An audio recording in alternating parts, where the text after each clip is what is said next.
the empire builder's shy bride. Caden Vierel had crushed men twice his size, dismantled competitors with a single phone call, and built an empire on the bones of those who underestimated him. But nothing had ever unnerved him like the trembling woman standing in his study, unable to meet his eyes.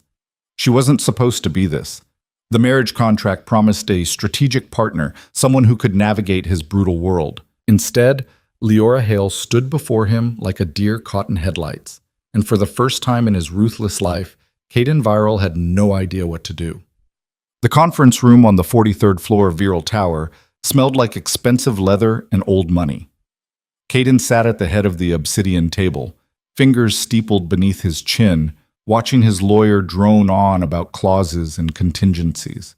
The marriage contract lay between them, 12 pages of legal protection, financial arrangements, and carefully worded obligations that would bind him to a woman he'd never met. "The Hale family is desperate," Marcus, his lawyer, said, adjusting his glasses. "Their shipping company is hemorrhaging money. Creditors are circling. This arrangement saves them from bankruptcy. And gives me control of their distribution network," Caden said flatly, "along with political connections I need for the Vancouver expansion." "Exactly. It's clean. Transactional." Marcus slid another document across the table. "The daughter Leora, she's 23, educated at some private academy in Switzerland. No scandals, no social media presence worth mentioning. She's agreed to all terms." Caden picked up the single photograph attached to her file. A young woman with dark hair pulled back severely, pale skin, large eyes that seemed too big for her face.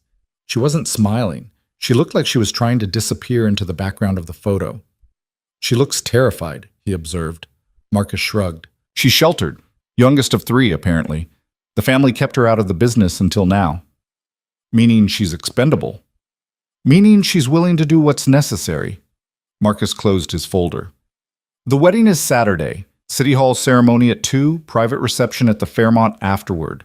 The Hales want this done quickly before their creditors catch wind." Caden set the photo down. He'd built his empire through calculated risks and cold decisions. This was just another acquisition. The woman's fear wasn't his problem. "Fine, have my assistant handle the arrangements." "There's one more thing." Marcus hesitated, which was unusual. The man had represented Caden through hostile takeovers, lawsuits, and one particularly nasty scandal involving a city councilman. Nothing made him pause. "The family requested you meet her before the ceremony. Her father insists." "I don't have time for—" "They're concerned she'll bolt. Apparently she's fragile. Her father thinks a meeting might reassure her." Caden's jaw tightened. He didn't do reassurance. He did results. "Thursday," he said curtly. "1 hour. My office." Marcus nodded and gathered his papers. After he left, Caden stood at the floor-to-ceiling windows overlooking the city. Rain hammered against the glass, turning downtown into a blur of gray and steel. Somewhere down there, Leora Hale was probably panicking about marrying him. Good. Fear kept people honest. Thursday arrived with more rain. Caden's assistant, Jennifer, appeared in his doorway at precisely 2 o'clock, her expression carefully neutral. "Mr. Hale and his daughter are here." "Send them in."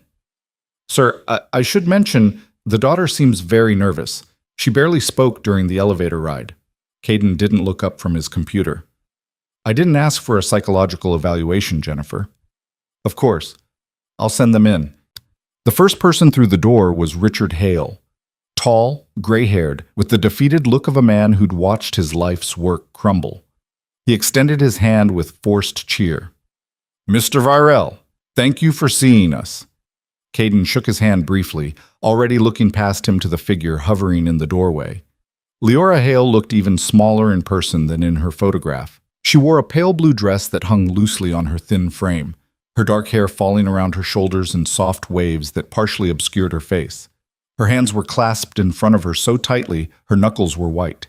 She hadn't stepped fully into the office yet, as if the threshold itself was a barrier she couldn't cross. "Leora," her father said, his voice sharp with tension. "Come in, sweetheart." She moved like she was walking toward her own execution, small, hesitant steps that barely made a sound. When she finally raised her eyes to Caden's face, he saw what the photograph had missed: pure, Undiluted terror. Not defiance, not calculation, not the resigned acceptance he'd expected from someone in a contract marriage. Just fear. "Hello," she whispered, the word so soft he almost didn't hear it. Richard cleared his throat loudly. "Leora's been looking forward to meeting you." That was obviously a lie. The girl looked like she wanted to vanish into the carpet. Caden gestured to the chairs in front of his desk. "Sit!" Richard practically pushed his daughter into a chair before taking the one beside her. Leora perched on the edge of the seat, her posture rigid, hands still clasped. She was staring at her lap now, her hair falling forward to hide her face. "The contracts have been finalized," Caden said, directing his words to Richard. There was no point addressing someone who wouldn't look at him. "The ceremony is Saturday at 2. I've arranged for a car to collect you at noon." "Wonderful, wonderful," Richard said, too enthusiastically. "We're very grateful for this arrangement, Mr. Viral. Very grateful." "I'm sure you are." An uncomfortable silence fell. Richard kept glancing at his daughter, clearly expecting her to contribute to the conversation. Leora remained motionless, barely breathing. "Perhaps you two should speak privately," Richard suggested, standing abruptly. "Get to know each other a bit. I'll wait outside." Before Caden could object, the man had escaped into the hallway, leaving his daughter alone with a man who had a reputation for destroying his competitors without mercy. The door clicked shut. Leora flinched at the sound. Caden leaned back in his chair, studying her. She was shaking, barely perceptible tremors that ran through her shoulders. Her breathing was shallow, rapid. If he'd been a different man, he might have felt guilty. "You can look at me," he said. "I'm not going to hurt you." She didn't move. "Leora." Her name seemed to startle her. She lifted her head just enough that he could see her eyes, dark brown, wide with panic. She met his gaze for perhaps 2 seconds before dropping it again. "I don't bite," he tried, aiming for something approaching humor. "I'm sorry," she whispered. "For what?" I'm not what you expected." He couldn't argue with that. "What did your father tell you about this arrangement?" "That it would save the company, save our family." "And you agreed?" "Yes." "Why?" Her hands tightened in her lap. "Because they needed me to."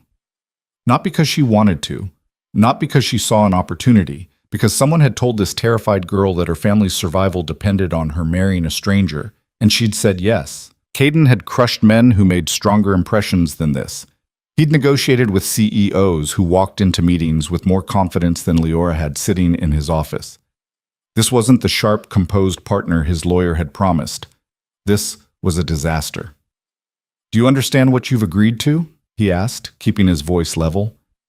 "A marriage, for business purposes. A marriage in name only, separate residences if you prefer. Limited public appearances. I need someone who can attend events, present a certain image. That's all." She nodded, still not looking at him. "I'm not interested in a real marriage," he continued, more harshly than he intended. "I don't have time for emotional complications. This is a contract. Nothing more." "I understand." But she didn't. He could see it in the way her shoulders hunched, in the trembling that hadn't stopped. She understood the words, but not the reality. She'd agreed to something she had no capacity to handle. He should call it off. Tell Richard to find another solution to his financial problems. This girl would break the first time she had to stand beside him at a business dinner. But the Vancouver deal depended on the connections her family's name would bring. And Caden Varel didn't back out of agreements. "Saturday," he said flatly. "City Hall. 2 o'clock. Don't be late." She nodded quickly, standing so fast she nearly knocked her chair over. "Thank you, Mr. Varel." "Caden, you'll be my wife. Use my first name." "Caden," she repeated, the word barely audible. Then she fled toward the door, her movements quick and graceless in her desperation to escape. Richard appeared immediately, all false cheer again. "Wonderful to meet you, Mr. Viral. We'll see you Saturday." Caden watched through the glass wall as they crossed to the elevators. Leora had wrapped her arms around herself, making herself smaller. Richard was talking urgently, his expression stern. She nodded at whatever he was saying, looking more miserable with each word. Jennifer appeared at his elbow. "That went well." "She's terrified." "Yes, sir, I noticed." "This is going to be a disaster." Jennifer, who'd worked for him long enough to speak freely, gave him a long look. Maybe she just needs time to adjust. Time won't fix that level of fear. She could barely speak. You have that effect on people. He shot her a sharp glance. Helpful. Just saying you're not exactly warm and welcoming. Maybe if you smiled occasionally, people wouldn't look at you like you're about to destroy their lives. I usually am about to destroy their lives. Not hers. Technically, you're saving her family. I'm binding her to a contract marriage she clearly doesn't want. That's not saving anyone. Jennifer shrugged. Too late now. Wedding's in 2 days. She was right. The contracts were signed, the arrangements made.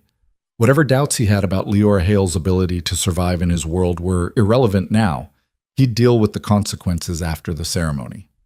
Saturday arrived with clear skies, which felt like a cosmic joke. Caden stood in the small room at City Hall, adjusting his cufflinks for the 3rd time. He'd worn a simple dark suit, no tuxedo, no flowers, none of the traditional wedding nonsense. This wasn't that kind of ceremony. Marcus appeared at his elbow. They're here. Father, mother, 2 brothers, and the bride. How does she look? Like she's about to pass out. Fantastic. The ceremony room was small, impersonal, white walls, cheap carpet, a desk where the justice of the peace waited with paperwork. Caden took his position, hands clasped in front of him, and waited. The Hale family entered first. Richard and his wife, Eleanor, a thin woman with worried eyes who kept glancing toward the door. The 2 brothers, both older than Leora, both wearing the same stiff expression that said they knew exactly what they'd done to their sister. Then Leora appeared, and Caden's chest tightened in a way that had nothing to do with anger. She wore white, a simple dress, elegant but understated, with long sleeves and a high neckline that covered almost everything. Her hair was pulled back, revealing a face so pale she looked ill. She clutched a small bouquet of white roses so tightly the stems were probably cutting into her palms. Her eyes were red. She'd been crying. Their gazes met across the small room, and for a moment he saw something flicker in her expression, a desperate, silent plea that said, "Please don't make me do this." But she walked forward anyway, small, hesitant steps that brought her to his side. "Hello," she whispered. "Leora." The justice of the peace cleared his throat. "Shall we begin?" What followed was a blur of words Caden barely registered. He said, "I do," when prompted. Leora's voice cracked on hers, so quiet everyone had to lean forward to hear. Rings were exchanged, simple gold bands that felt cold against his skin. He signed the certificate with a flourish. Leora's signature was shaky, barely legible. "You may kiss the bride." Leora's eyes went wide with panic. Caden leaned in, intending to keep it brief and impersonal, but before his lips could touch hers, she turned her head sharply. His kiss landed on her cheek instead, warm skin, the faint scent of soap and fear. She was trembling again. He pulled back, catching Richard's disapproving glare. The man had wanted a convincing performance. Caden had delivered a contract signing, which was exactly what this was. Applause, thin and awkward, filled the small room. Eleanor was crying. The brothers looked relieved. Richard's smile was fixed and artificial. Leora stood frozen beside him, the ring on her finger catching the fluorescent light. They were married. The reception at the Fairmont was small but expensive. 24 guests, mostly business associates whose presence served specific purposes. Caden had invited 3 city councilmen, a federal trade representative, and several investors he needed to impress. The Hales had invited family and a few friends, all of whom looked deeply uncomfortable.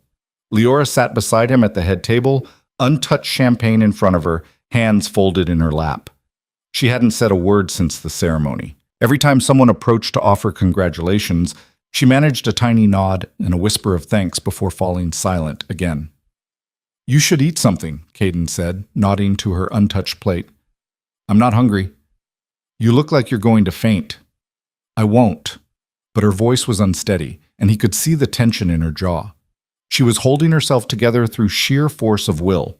Richard approached with Eleanor in tow, both wearing their best society smiles. "Wonderful ceremony. Just wonderful."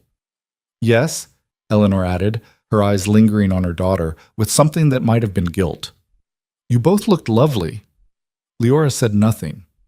"We should discuss the living arrangements," Richard said, addressing Caden directly. Leora's belongings are packed. We assumed she'd move to your penthouse tonight. That wasn't discussed. Well, you're married now, surely. We'll figure it out. Caden's tone made it clear the conversation was over. Richard's smile tightened, but he had the sense to back off. After they left, Leora finally spoke. I can stay somewhere else, if you don't want me in your home. The penthouse has 4 bedrooms. You'll take one of the guest rooms. Okay? We'll establish boundaries. You have your space, I have mine. Okay. She agreed to everything without question. Without negotiation. It was disturbing. The reception dragged on for another hour. Toasts, forced laughter, the cutting of a cake neither of them wanted. Caden endured it with his usual cold efficiency, playing the role of the satisfied groom. Leora sat beside him like a ghost, pale and silent and utterly miserable. Finally, mercifully, it ended. They stood outside the hotel, rain starting to fall again, as his driver pulled up with the black SUV. Caden held the door open. Leora climbed in without a word, pressing herself against the far side of the vehicle, as far from him as possible. The drive to his penthouse was silent, except for the rain hammering the roof. Leora stared out the window, her reflection a pale blur in the glass. Her hands were twisted together again, that constant nervous gesture that seemed to be her default state. I'm not what you wanted, she said suddenly, still looking out the window. No, he agreed, because there was no point lying. You're not. I'm sorry. Stop apologizing. I don't know how to be what you need. Then don't try. Just exist. Show up when required. That's all I'm asking. She finally turned to look at him, and the raw vulnerability in her expression caught him off guard. What happens tonight? The question hung between them, heavy with implications. Caden understood what she was asking, what she feared. Nothing, he said firmly. You go to your room, I go to mine. The contract doesn't require anything beyond legal marriage. Relief flooded her face, so intense it was almost painful to witness. Thank you. Don't thank me for basic decency. But she looked at him like he'd just saved her life, and that realization settled uncomfortably in his chest. She'd been terrified that he'd force something she wasn't ready for, that he'd treat the marriage contract as an excuse for cruelty. What kind of world had she lived in that made her expect that? The elevator ride to the penthouse was silent. Caden unlocked the door and gestured for her to enter first. She stepped inside carefully, looking around with wide eyes at the space that was now technically hers too. Sleek, modern furniture, floor-to-ceiling windows with views of the city, expensive art on the walls that he'd purchased because his decorator said it was a good investment. Your room is down that hall, second door, he said. Your things should already be there. Jennifer had them delivered this afternoon. Leora nodded, still taking in the space. Kitchen's through there. Help yourself to anything. I'm not here most mornings. I leave by 6. If you need anything, Jennifer's number is on the fridge. Okay. Bathroom's attached to your room. Lock works from the inside. She glanced at him sharply, understanding the implication. He was making it clear she had sanctuary, privacy, safety. Thank you, she whispered. Stop thanking me. But she did it anyway, one more time before disappearing down the hall. A moment later, he heard the soft click of her door closing, then the lock sliding into place. Caden poured himself a scotch and stood at the windows, looking out at the city lights blurred by rain. Somewhere in the guest bedroom, his new wife was probably crying or panicking or trying to figure out how she'd ended up in this situation. He should feel satisfied. The contract was fulfilled, the connection secured, the Vancouver deal could move forward. Instead, he felt like he'd just committed some unnamed crime. His phone buzzed. Marcus. Congratulations. Contract is officially executed. I'll have the amended business filings ready Monday. Right. This was business. Nothing more. He finished his scotch and headed to his own room, trying to ignore the fact that having another person in his space felt fundamentally wrong. He'd lived alone for years, preferred it that way. No one to account to. No one to consider. Now there was a terrified girl sleeping down the hall, bound to him by law and circumstance.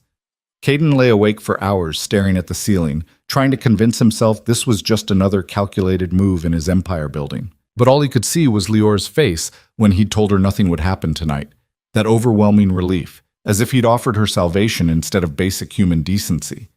He'd built his reputation on being ruthless, uncompromising, the man who did whatever it took to win. Tonight, for the first time in his career, winning felt an awful lot like losing. Caden woke at 5:30, as always. He went through his morning routine, shower, coffee, check emails, on autopilot, trying not to think about the person sleeping in his guest room. By 5:50, he was dressed and ready to leave. The door to Leora's room was still closed. Good. He didn't want to deal with awkward morning-after conversations. This was easier. He left for the office, dove into work, and spent the day in back-to-back meetings that required his full attention. It wasn't until Jennifer appeared at 6 with his dinner order that he thought about Leora again. "Did you eat?" Jennifer asked, setting down containers of Thai food. "I'll eat now." "I meant at home. This morning.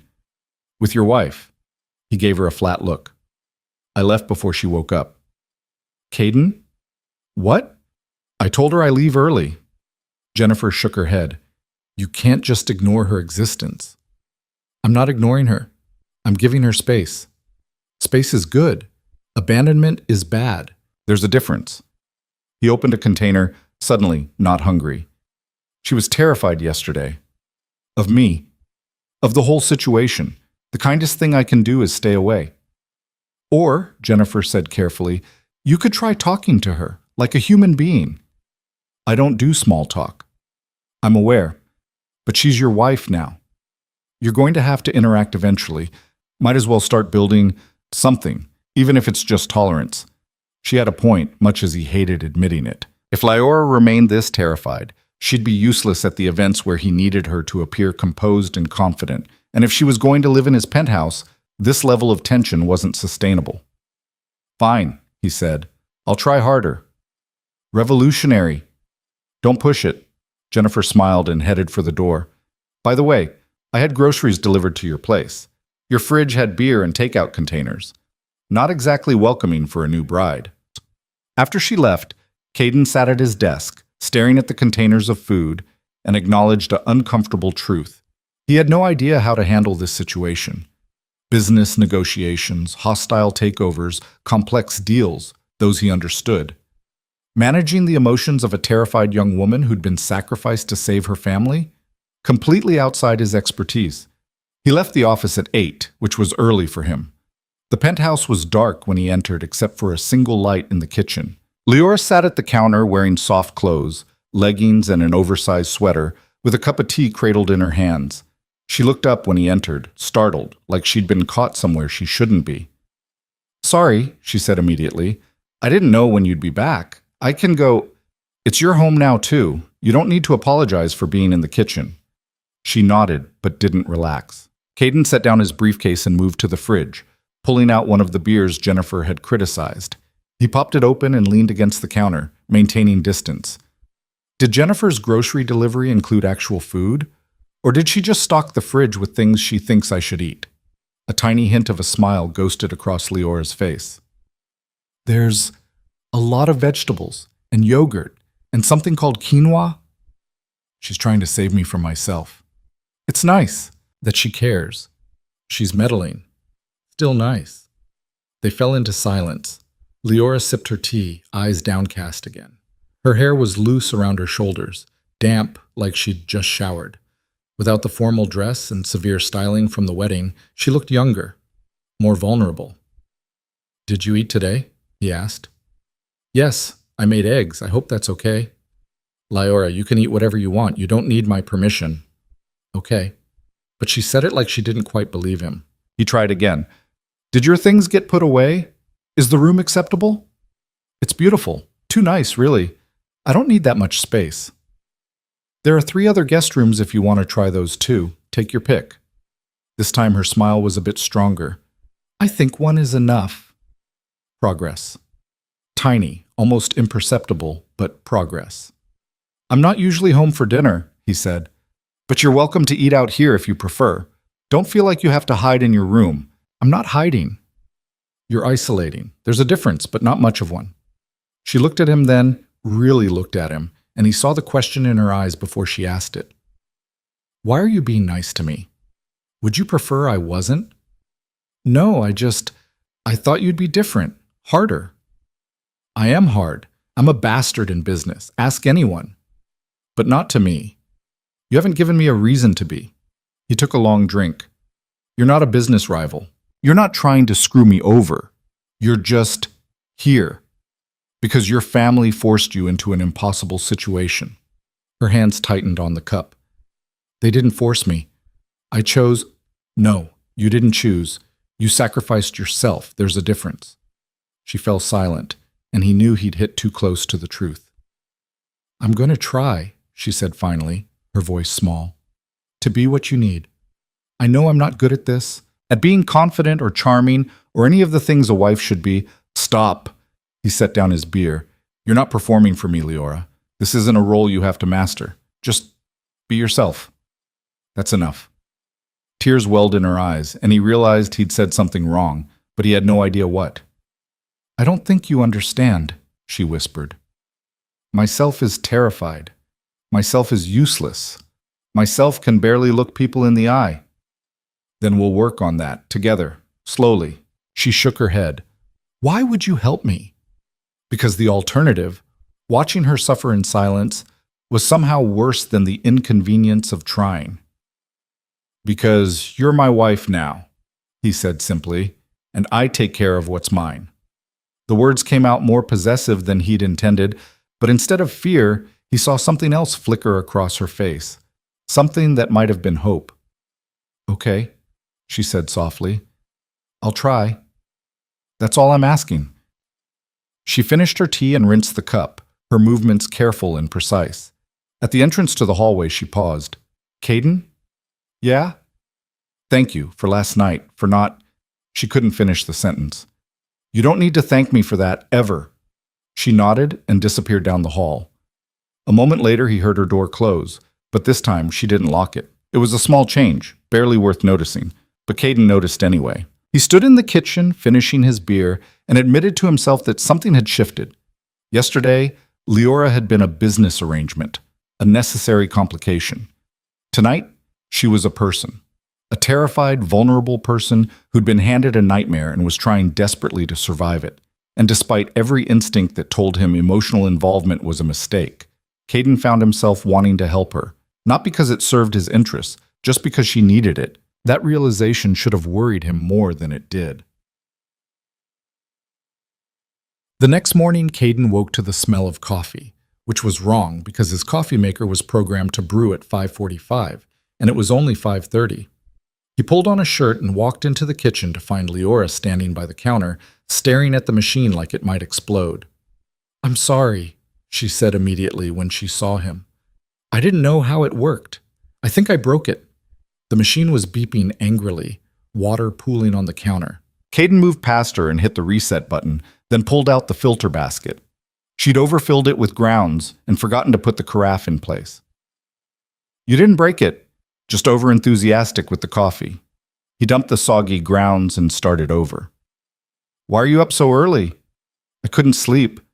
I thought maybe if I made coffee, you wouldn't have to. But I don't know how to use fancy machines. We had a regular one at home. She was wearing the same oversized sweater from last night, her hair messy from sleep, and she looked exhausted. Dark circles shadowed her eyes. How much sleep did you get? Some. That's not an answer. Maybe 2 hours? She wrapped her arms around herself. I kept thinking about everything, about the wedding and the contract and how I'm supposed to act and… Stop. He poured 2 cups of coffee as the machine finished brewing. Here, drink this. Then go back to bed. But you're leaving soon. I'll leave when I leave. You need sleep more than you need to watch me walk out the door. She took the cup, holding it with both hands like she had with the tea. I wanted to try, to be awake when you left, to seem normal. Normal people sleep past 5:30. You don't. I'm not normal. I'm a workaholic with control issues. Don't use me as a baseline. That got a tiny smile out of her. Progress. They stood in the kitchen, drinking coffee, as dawn started to break over the city. It was awkward and strange, and neither of them seemed to know what to say. But it was better than her hiding in her room or him pretending she didn't exist. I have a business dinner tonight, Caden said finally. City councilman and his wife. Very boring. You don't need to come. Relief flashed across her face, followed immediately by guilt. But shouldn't I? Isn't that part of the arrangement? Eventually. Not yet. When? When you can get through a conversation without looking like you're about to bolt. She flinched. I'm that obvious? Yes. I'll try harder. Leora. He set down his cup. I'm not criticizing. I'm being realistic. Throwing you into a business dinner right now would be cruel. You're not ready. I need to be ready. Why? What's the rush? Because that's what you need.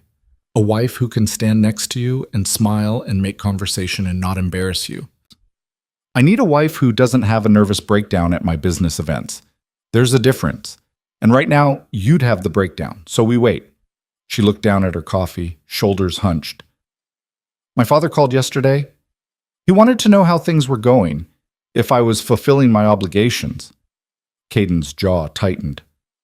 What did you tell him? That everything was fine, that you were very generous. Generous? The word tasted bitter. Is that what we're calling it? You've been kind to me, kinder than you had to be. The bar is apparently very low. This time her smile was sad. You have no idea. He wanted to ask what she meant by that, what her life had been like before this, what her family had done to make her this terrified of everything. But they'd only been married 3 days. That conversation could wait. Go back to bed, he said. Get some actual sleep. I'll see you tonight. She nodded and headed toward her room, but at the doorway she paused. Caden? Yeah? Thank you for the coffee, even though I ruined it. You didn't ruin it. You just made it interesting. After she left, he finished his coffee and tried not to think about how Richard Hale had called to check if his daughter was fulfilling her obligations. Like she was an employee with a performance review pending. The man had sold his daughter to save his company. The least he could do was leave her alone to adjust. Caden grabbed his phone and typed out a message to Marcus. Need you to handle something. Richard Hale calls Leora again to check on her performance. You shut it down. Make it clear the marriage arrangement is between her and me. No parental oversight. Marcus replied within minutes. Understood. I'll make the call. It was a small thing. Probably wouldn't make much difference. But at least Leora wouldn't have to field interrogations from her father while she was trying to figure out how to survive this situation. Caden headed to the office, dove into work, and tried not to calculate how many hours until he'd see her again, which was ridiculous. She was a contract obligation, not someone he looked forward to coming home to. Except, apparently, he was lying to himself now. The business dinner that night went exactly as expected. Tedious conversation about zoning regulations and tax incentives, punctuated by the councilman's wife's attempts to gossip about people Caden didn't care about. He smiled when required, made the appropriate commitments, and left with the assurance that his permits would be fast-tracked.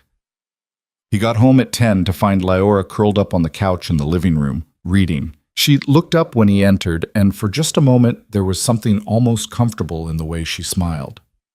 How was dinner? Painful, but productive. He loosened his tie. You didn't have to wait up. I wasn't waiting, I was reading. I found your library. He'd forgotten about the library, a room off the living area that his decorator had insisted on including. He'd filled it with books he'd never had time to read, mostly first editions that increased in value. Find anything interesting? Everything. You have first editions of Steinbeck and Fitzgerald, and this. She held up a worn paperback that definitely didn't belong with the expensive collection. Raymond Chandler. This one's been read so many times the spine is broken. He'd forgotten about that book. It had belonged to his father, one of the few things he'd kept after the man died. That one's personal, he said. I can tell. It's the only book in there that looks loved instead of displayed. She set it down carefully. I won't read it if you don't want me to. It's fine. Read whatever you want. She pulled her knees up to her chest, the book balanced on them. Did you actually read all of those, or are they just for show? Mostly for show. I don't have time to read. That's sad. That's reality. Still sad. She tilted her head, studying him. You work all the time. When do you... I don't know. Live? Work is living. That's not living. That's existing. Coming from anyone else, it would have sounded judgmental. From Leora, it just sounded concerned. I built an empire, he said. That required sacrifices. Like reading? Like a lot of things. She was quiet for a moment, then, can I ask you something? Depends on the question. Why did you agree to this marriage? You could have found another way to get what you needed, another business deal, another alliance. Why tie yourself to someone like me? It was a fair question, one he'd asked himself a few times over the past 3 days. Your family's connections opened doors I couldn't access otherwise. The shipping routes, the political relationships, the social credibility. It was efficient. So I'm efficient. You're an asset. She flinched and he realized how that sounded. I didn't mean, no, you're right. That's what I am. An asset in a transaction. She stood up, clutching the book.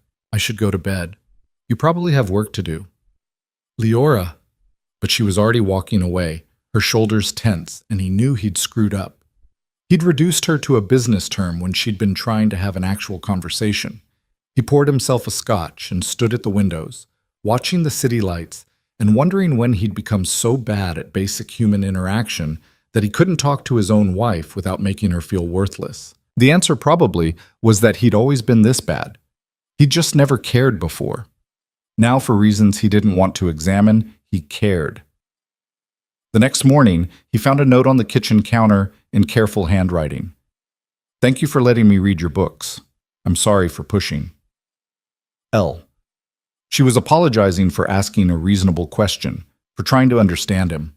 Caden crumpled the note and threw it in the trash, then immediately regretted it and fished it back out. He smoothed it flat and tucked it into his pocket, then grabbed his phone. Jennifer, clear my schedule Friday night. Personal matter. She replied, Everything okay? Fine. Just need the time. He had no idea what he was going to do with that time, but he knew that if he kept handling Leora the way he'd been handling business negotiations, this arrangement would fall apart before it even started. And despite every rational argument for why that would be easier, he found himself wanting to prevent it. The rest of the week fell into an uneasy rhythm. Caden left early for work. Leora spent her days doing things he could only guess at, reading, mostly, based on the steady rotation of books moving through the living room. Sometimes he'd come home to find her cooking simple meals in the kitchen. Other times she'd already retreated to her room. They'd have brief, stilted conversations that felt like two people learning a foreign language together. Thursday night, he came home to find her sitting on the floor of the library, surrounded by books, wearing reading glasses he hadn't known she needed. There's a perfectly good chair 3 feet away, he said. She looked up, startled. The floor is more comfortable. The floor is hardwood. I like it. She gestured to the stacks around her. I'm organizing by genre. Your decorator just put them by color and size, which is insane. He looked at the shelves, which had previously been arranged in aesthetically pleasing gradients. Now books were pulled everywhere, sorted into messy piles. That's going to take forever. I have time. She pushed her glasses up her nose. Unless you want me to stop? No. Do what you want with them. She smiled, and it was the first real smile he'd seen from her. Not cautious or apologetic, just genuinely pleased. It transformed her face, made her look younger and less haunted. I'll fix it by the weekend, she promised.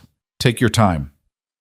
He left her to her organizing and went to his office, but found himself distracted by the sound of her moving around in the library, humming softly to herself. It was strange having someone else in his space. Strange, but not entirely unpleasant. Friday arrived with rain again, as if the city was determined to match the mood of this entire situation. Caden finished work at 5, unheard of for him, and stopped at a restaurant on the way home to pick up actual dinner instead of his usual takeout. Leora was in the library when he arrived, still organizing, now wearing sweatpants and one of his old t-shirts that she must have found in the laundry room. It was huge on her, hanging almost to her knees. That's my shirt, he said. She froze. I'm sorry, I didn't have anything comfortable and I found it and I thought, I'll wash it. Keep it. It looks better on you anyway. That clearly flustered her. I can give it back. Leora, keep the shirt. He held up the bag of food. I brought dinner, real dinner, not takeout containers. You interested? She looked at him like he'd just suggested something radical. You want to have dinner? Together? That's generally how meals work. But you never eat here. You're always working. Tonight I'm not. He headed to the kitchen and started unpacking containers. Italian food from a place Jennifer had recommended. Pasta, salad, bread that was still warm. Come on, before it gets cold. She followed slowly, watching him set plates on the counter like she was waiting for the catch.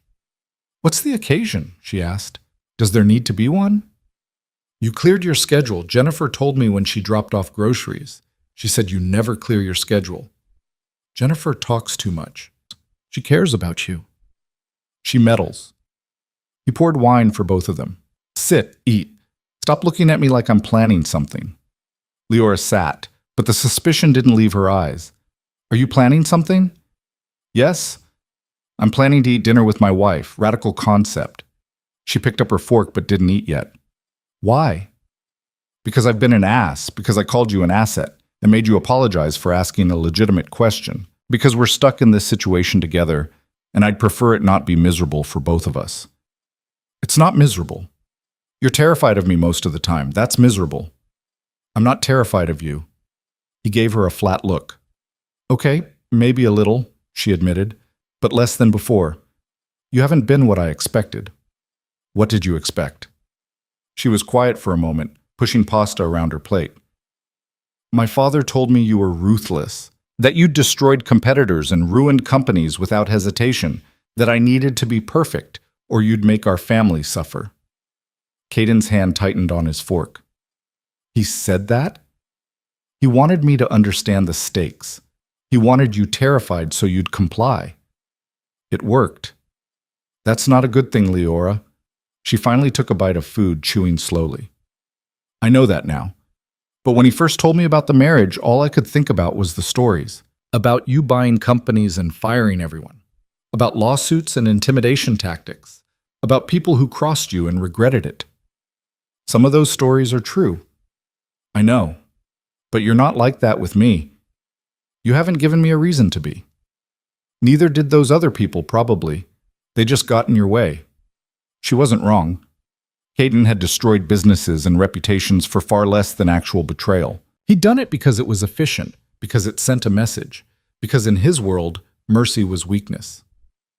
I'm not proud of everything I've done, he said finally, but you'd do it again. Probably. She studied him, and he had the uncomfortable feeling she was seeing past the careful walls he'd built. You're complicated. I'm practical. You're both. She took another bite. This is really good, by the way. Where's it from? Little place in North Beach, Jennifer's recommendation. Jennifer has good taste. Jennifer's annoyingly competent. Leora smiled at that, and some of the tension eased. They ate in silence for a few minutes, and it was almost comfortable. The kind of quiet that didn't demand filling. Can I ask you something? Leora said eventually. You're going to anyway. The Chandler book, in the library. You said it was your father's. It was. Are you close with your family? My father's dead. My mother remarried and moved to Europe. I haven't spoken to her in 5 years. Leora's expression softened. I'm sorry. Don't be. We were never close. That's sad. That's reality. He echoed his own words from earlier, and she caught it. You say that a lot. That things are just reality. Like you've accepted that life is supposed to be hard and lonely. Life is hard and lonely. Pretending otherwise is naive. Or maybe you've just convinced yourself that's true, so you don't have to risk anything. The words hit harder than they should have. Caden set down his fork. You've known me for a week. That's a pretty big assumption. You're right. I'm sorry. I shouldn't have... Stop apologizing. He refilled his wine glass. You're not wrong. I just don't like hearing it.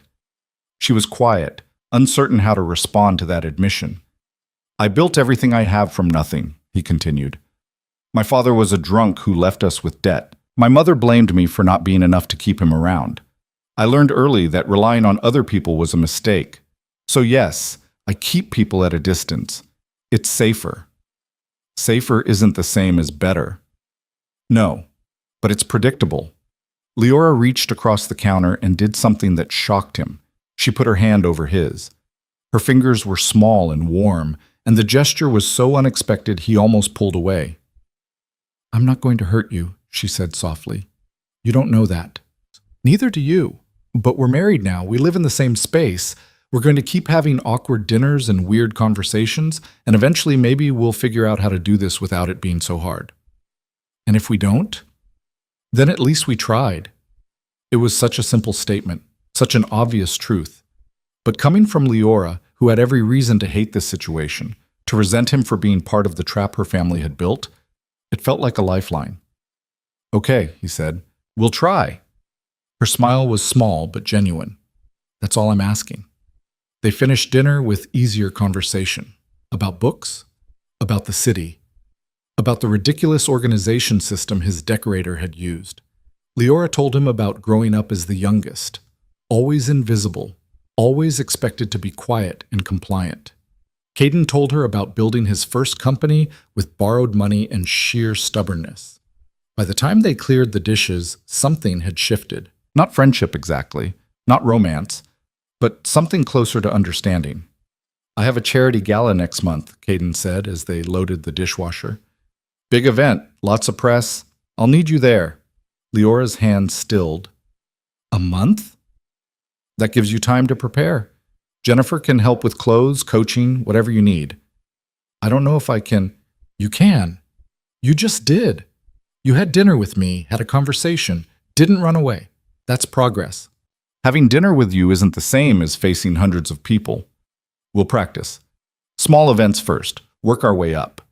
She looked terrified again, and he hated that he'd put that expression back on her face. Leora, I won't throw you to the wolves. I'll be with you the whole time. If it gets too much, we leave. No judgment. You promise? I promise. She nodded slowly. Okay, I'll try. That's all I'm asking. It was the same thing she'd said to him earlier, and her smile told him she'd caught the echo. After she went to bed, Caden sat in the library, looking at the half-organized shelves. She'd grouped the mysteries together, the literary fiction, the histories. The Chandler book sat on top of the mystery pile, worn and familiar. He picked it up and opened it to the first page, where his father had written his name in fading ink. He hadn't looked at this book in years, hadn't wanted to, but Leora had noticed it, had recognized that it was different from all the showpiece volumes, had seen something worth preserving. Maybe she was right. Maybe keeping everything at a distance wasn't safer. Maybe it was just lonelier. Caden closed the book and set it back on the pile, then headed to his room. Tomorrow they'd start actually building something that resembled a functional marriage. Tonight, at least, they'd made a start. The following weeks passed in gradual increments. Caden started coming home earlier, 6 instead of 8, 7 instead of 9. Leora started emerging from her room more often, cooking meals that they'd eat together at the kitchen counter, talking about their days. She told him about the book she was reading, the organization system she was building. He told her about deals and difficult clients, learning to translate the business speak into something that didn't sound like he was lecturing. Jennifer proved invaluable, taking Leora shopping for event clothes and teaching her the basics of navigating high society functions. The first time Leora modeled an evening gown for him, deep blue silk that actually fit her properly, she'd looked simultaneously beautiful and absolutely mortified. I look ridiculous, she'd said. You look elegant. I look like I'm playing dress-up. You look like someone who belongs at a gala. She hadn't believed him, but she'd kept the dress. They started small, a dinner with one of Caden's business partners and his wife at a quiet restaurant. Leora had been terrified, barely speaking, but she'd made it through the evening without fleeing. Progress. Then a cocktail party at a gallery opening. Leora had stayed close to his side, one hand gripping his arm like a lifeline, but she'd managed brief conversations with 3 different people. More progress. The charity gala loomed closer, and with it, Leora's anxiety grew. She started sleeping less again, the circles under her eyes darkening. Caden would find her at 2 in the morning, sitting in the library, trying to memorize facts about his business associates, like she was studying for an exam. You don't need to memorize anything, he told her one night, finding her surrounded by notes. Just be yourself. Myself is a stammering mess. Yourself is getting better every day. Not fast enough. He sat down beside her on the floor. When had he started sitting on the floor? And took the notes out of her hands. You're putting too much pressure on this. It's important to you. You're important to me. The words came out before he could stop them, and they both froze.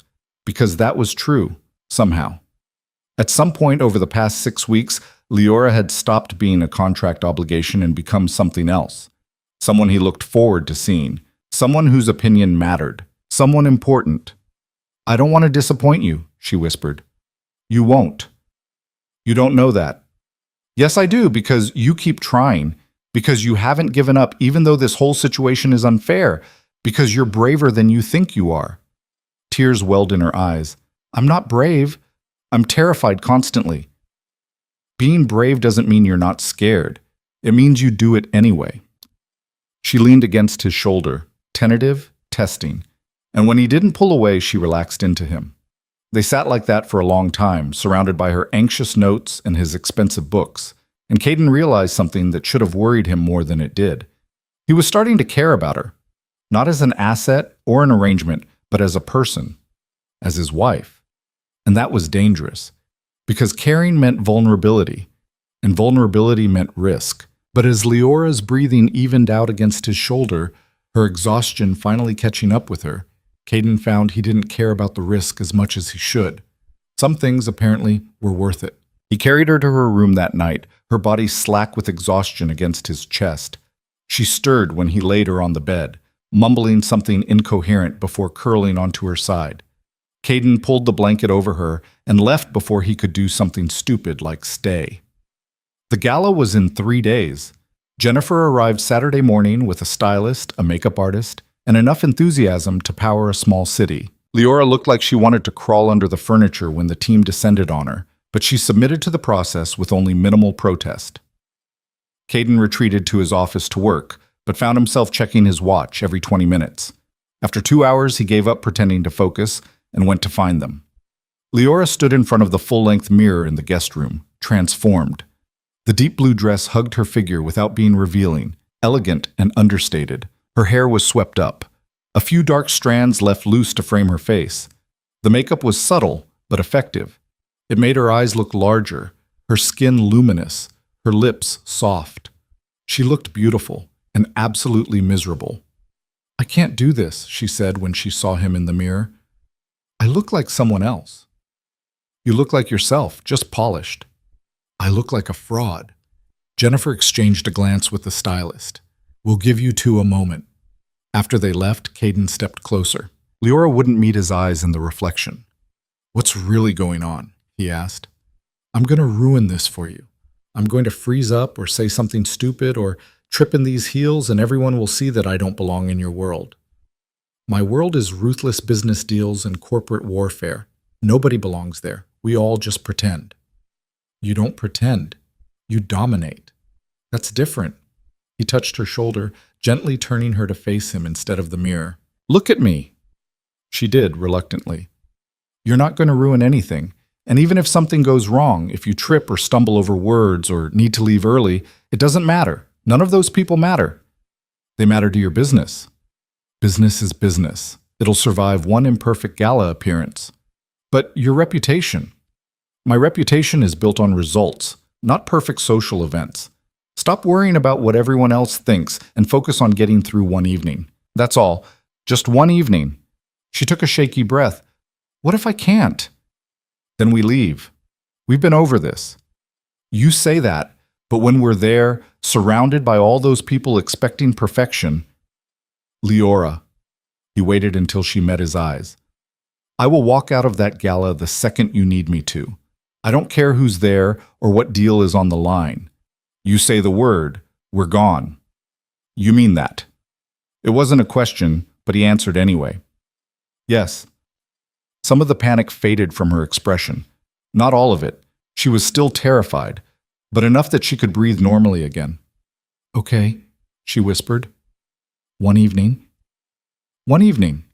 Jennifer returned with champagne, insisting they toast to success.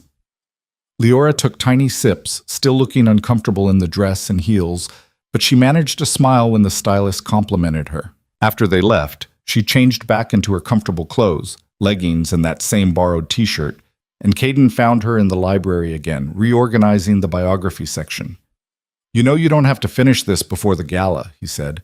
"I need something to do with my hands, or I'll go crazy thinking about Tuesday. He sat in the chair this time, watching her work. She'd gotten more comfortable around him over the past weeks, less likely to apologize for existing, more willing to speak her mind. It was gradual, almost imperceptible day to day, but looking back at the terrified girl from the wedding, the change was significant. "Can I ask you something?" she said, not looking up from the books. "You're going to anyway." She smiled at that. It had become their pattern. "When did you decide to stop hating this arrangement?" "I never hated it." "You resented it, I could tell." "I resented the complication. I don't do well with things I can't control." "And now?" Now was complicated. Now involved feelings he wasn't ready to examine. Now meant admitting that somewhere between the disastrous wedding and tonight, his carefully controlled life had been upended by a shy woman who organized books and wore his old t-shirts and made him want to be someone better. "Now is different," he said carefully. "Different how?" "Just different." She turned to look at him, books forgotten. "That's not an answer." "It's the only one I have right now." Something shifted in her expression, understanding maybe, or acceptance. She went back to her organizing, but there was a small smile on her face. "For what it's worth," she said quietly, "now is different for me too." They didn't discuss it further. Some things were better left unspoken until they could figure out what they actually meant. Monday arrived with cold rain and dark skies that matched Leora's mood. She barely touched breakfast, pushing eggs around her plate while staring at nothing. "Eat," Caden said. "I'm not hungry." "You need to eat." "I'll throw up if I eat." He set down his coffee. "Are you getting sick?" "No, just anxious." "It's tomorrow night. You have 24 hours to work yourself into a complete panic." "I'm efficient. I can panic faster than that." Despite everything, he smiled. "Fair enough." She finally took a bite of toast, chewing mechanically. "What if someone asks about us? About the marriage?" "Tell them it was arranged for business purposes. People know how these things work." "What if they ask if we're happy?" "Lie." She looked up sharply. "What?" "Lie. Tell them we're delighted, madly in love, whatever they want to hear." "But that's politics. Everyone lies at these events. It's expected." "I'm terrible at lying." "Then tell them the truth in a way that sounds like a lie. They were still figuring each other out, that it's an adjustment. People will hear what they want to hear." She considered that, then nodded slowly. "I can do that." "You can do all of it. Stop doubting yourself." "Easy for you to say. You're not the one everyone will be judging." "They'll judge both of us. They always do. I just stopped caring what they think." "How?" "Practice, and realizing that their opinions don't pay my bills." She almost smiled at that. Almost. Caden left for work, but found himself distracted all day. He snapped at 2 different assistants, lost track of a conference call, and finally gave up at 4 and went home early. Leora was pacing in the living room, wearing a path in the expensive rug. She'd changed clothes 3 times based on the different outfits scattered on the couch. "What are you doing?" She spun around, startled, trying to figure out what to wear tomorrow, before the gala, during the day. "Does it matter what I wear during the day? Will people see me before the event? Should I dress up or dress casual? I don't know the rules." "Leora, breathe." She stopped pacing but didn't breathe any slower. "Wear whatever you want during the day. Nobody will see you except me and maybe Jennifer. The only outfit that matters is the gown." "But what if—" "No what ifs. You're spiraling." "I know I'm spiraling. I can't stop." He crossed to her and took her hands, which were ice cold despite the warm apartment. "Look at me." She did, eyes wide with panic. "We're going to get through tomorrow night, together. And then it'll be over and you can go back to organizing books and wearing stolen t-shirts and avoiding social events for another month. Promise?" "Promise."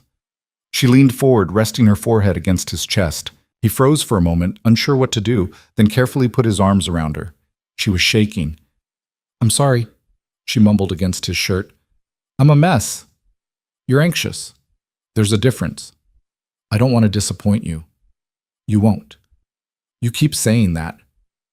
"Because it's true." They stood like that for a long moment, her breathing gradually slowing to match his. When she finally pulled back, some of the panic had faded from her eyes.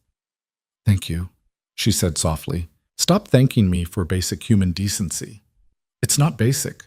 Not to me. Before he could figure out how to respond to that, she stepped back and started gathering the scattered clothes. I should put these away.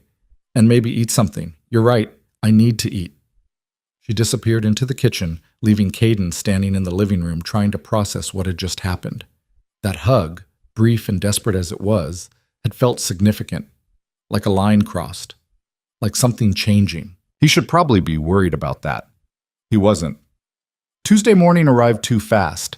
Caden woke early to find Leora already in the kitchen, staring at coffee like it held answers to questions she hadn't asked. How long have you been up? Since 4. Did you sleep at all? Maybe an hour. He poured himself coffee and leaned against the counter beside her. You're going to make yourself sick. I'm already sick. My stomach feels like I swallowed rocks. That's adrenaline. That's terror. Close enough. She looked at him, dark circles under her eyes, hands trembling slightly around her mug. How do you do this? Walk into rooms full of people who want things from you and just perform. I don't perform. I calculate. Every conversation is a transaction. I figure out what they want, what I want, and how to get from point A to point B. That sounds exhausting. It's effective. It's lonely. She wasn't wrong. His entire approach to social events was designed to maintain distance, to keep everything transactional and impersonal. It had served him well for years. It had also left him isolated. Maybe, he admitted, but it gets the job done. Is that enough? Just getting the job done? It used to be. And now? Now he was having conversations with his wife at 6 a.m. about loneliness and connection. Now he was coming home early just to see her. Now he cared more about her comfort than any business deal. Now is complicated, he said again. She smiled slightly. You say that a lot. It's accurate a lot. Jennifer arrived at noon with the hair and makeup team, along with enough coffee to caffeinate a small army. Leora submitted to the preparations with resigned exhaustion, too tired to protest.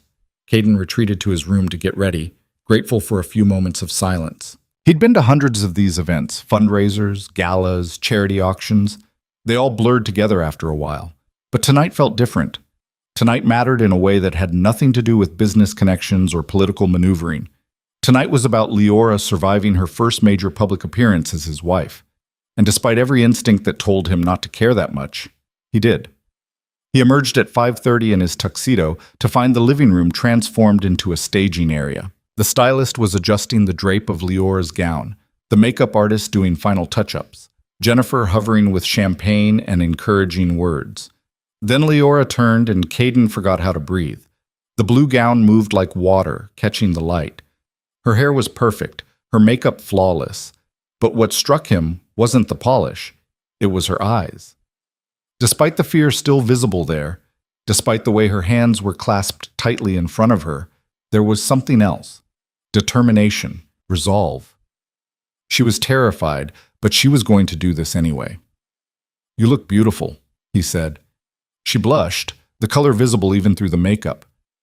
You have to say that. I don't have to say anything. You look beautiful. Jennifer cleared her throat. The car's here. You two should head down. The ride to the hotel was silent. Leora stared out the window, one hand gripping the door handle so tightly her knuckles were white. Caden wanted to say something reassuring, but everything that came to mind sounded hollow. As they pulled up to the entrance, camera flashes erupted.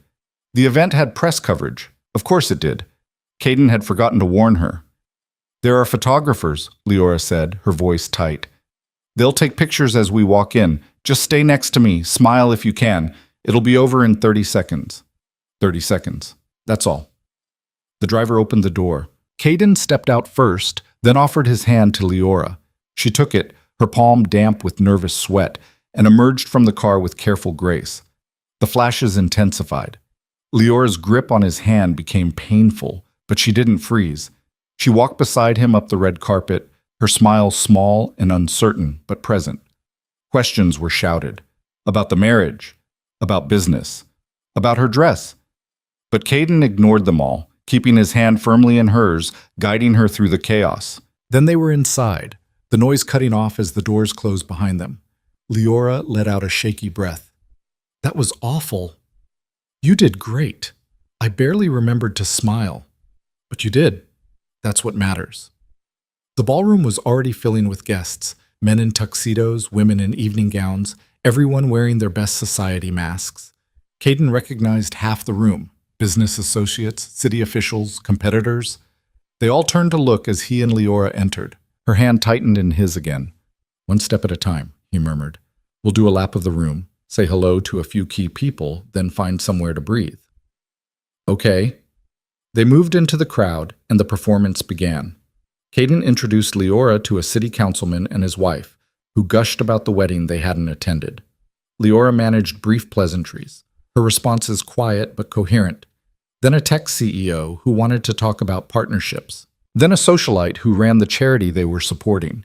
Each conversation, Leora held her own a little better. Her answers were short, her smiles careful, but she didn't flee. She stayed beside him, one hand resting on his arm, and faced each new introduction with visible courage. They were halfway through the room when Richard Hale appeared, Eleanor beside him.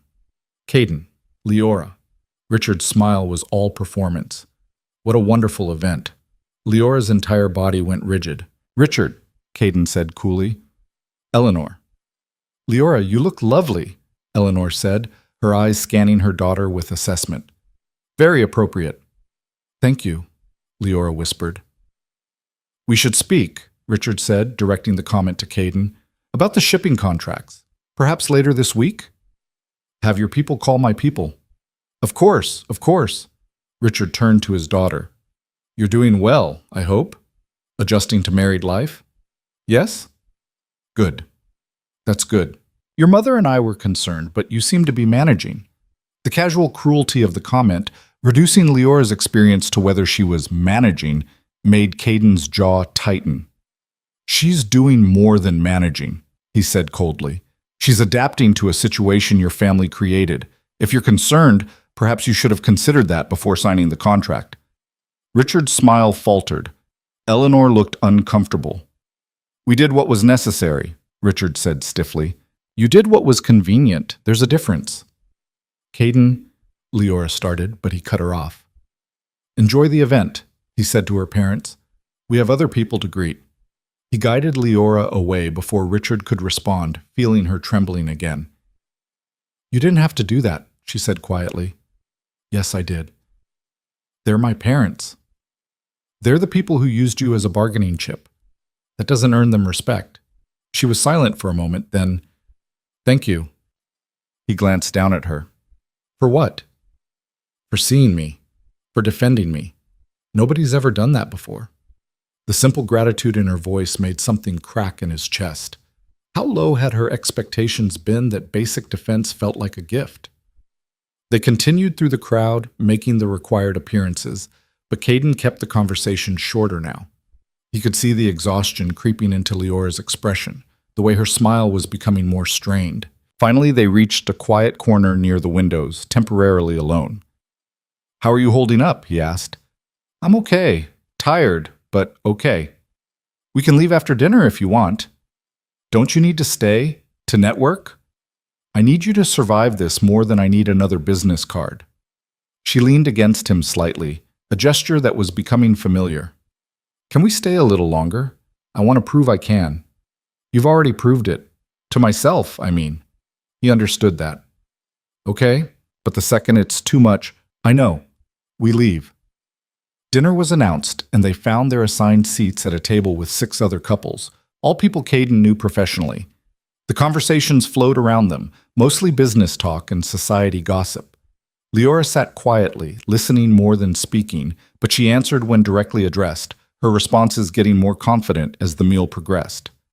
Caden found himself watching her more than engaging with the table conversation. The way she listened intently when someone spoke, the careful way she used her silverware, like she'd practiced, the small smile when someone made a joke, even if she didn't contribute her own.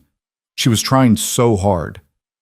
Halfway through the main course, the man across from them, a real estate developer named Harrison, addressed Leora directly. So, Mrs. Viral, how are you finding married life? Quite a change from Switzerland, I imagine? Leora's fork paused. It's an adjustment. but a good one. Living in the city must be quite different from what you're used to.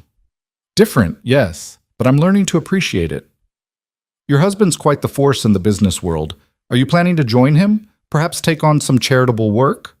It was a trap question, asking if she planned to be useful or just decorative. Caden started to intervene, but Leora spoke first. I'm still finding my place, she said quietly. But yes, I'd like to contribute, once I better understand what's needed. Very diplomatic, Harrison said with a smile that didn't reach his eyes. Very honest, Caden corrected sharply. She's been married 2 months.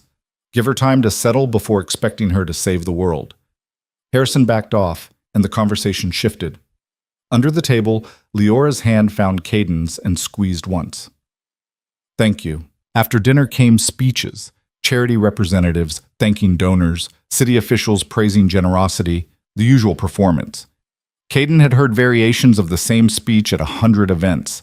He clapped at the appropriate moments, smiled when expected, and thought about how much money he could donate to make this end faster. Then Leora's hand tightened in his, and he looked over to see her face had gone pale. What's wrong? He murmured. I need air, please. He stood immediately, helping her up. Excuse us, he said to the table, not waiting for responses. They navigated through the crowd to the terrace doors. Outside, the night air was cold and sharp, cutting through the warmth of the ballroom. Leora moved to the railing, gripping it tightly, breathing in deep gulps. I'm sorry, she said. It just got too much.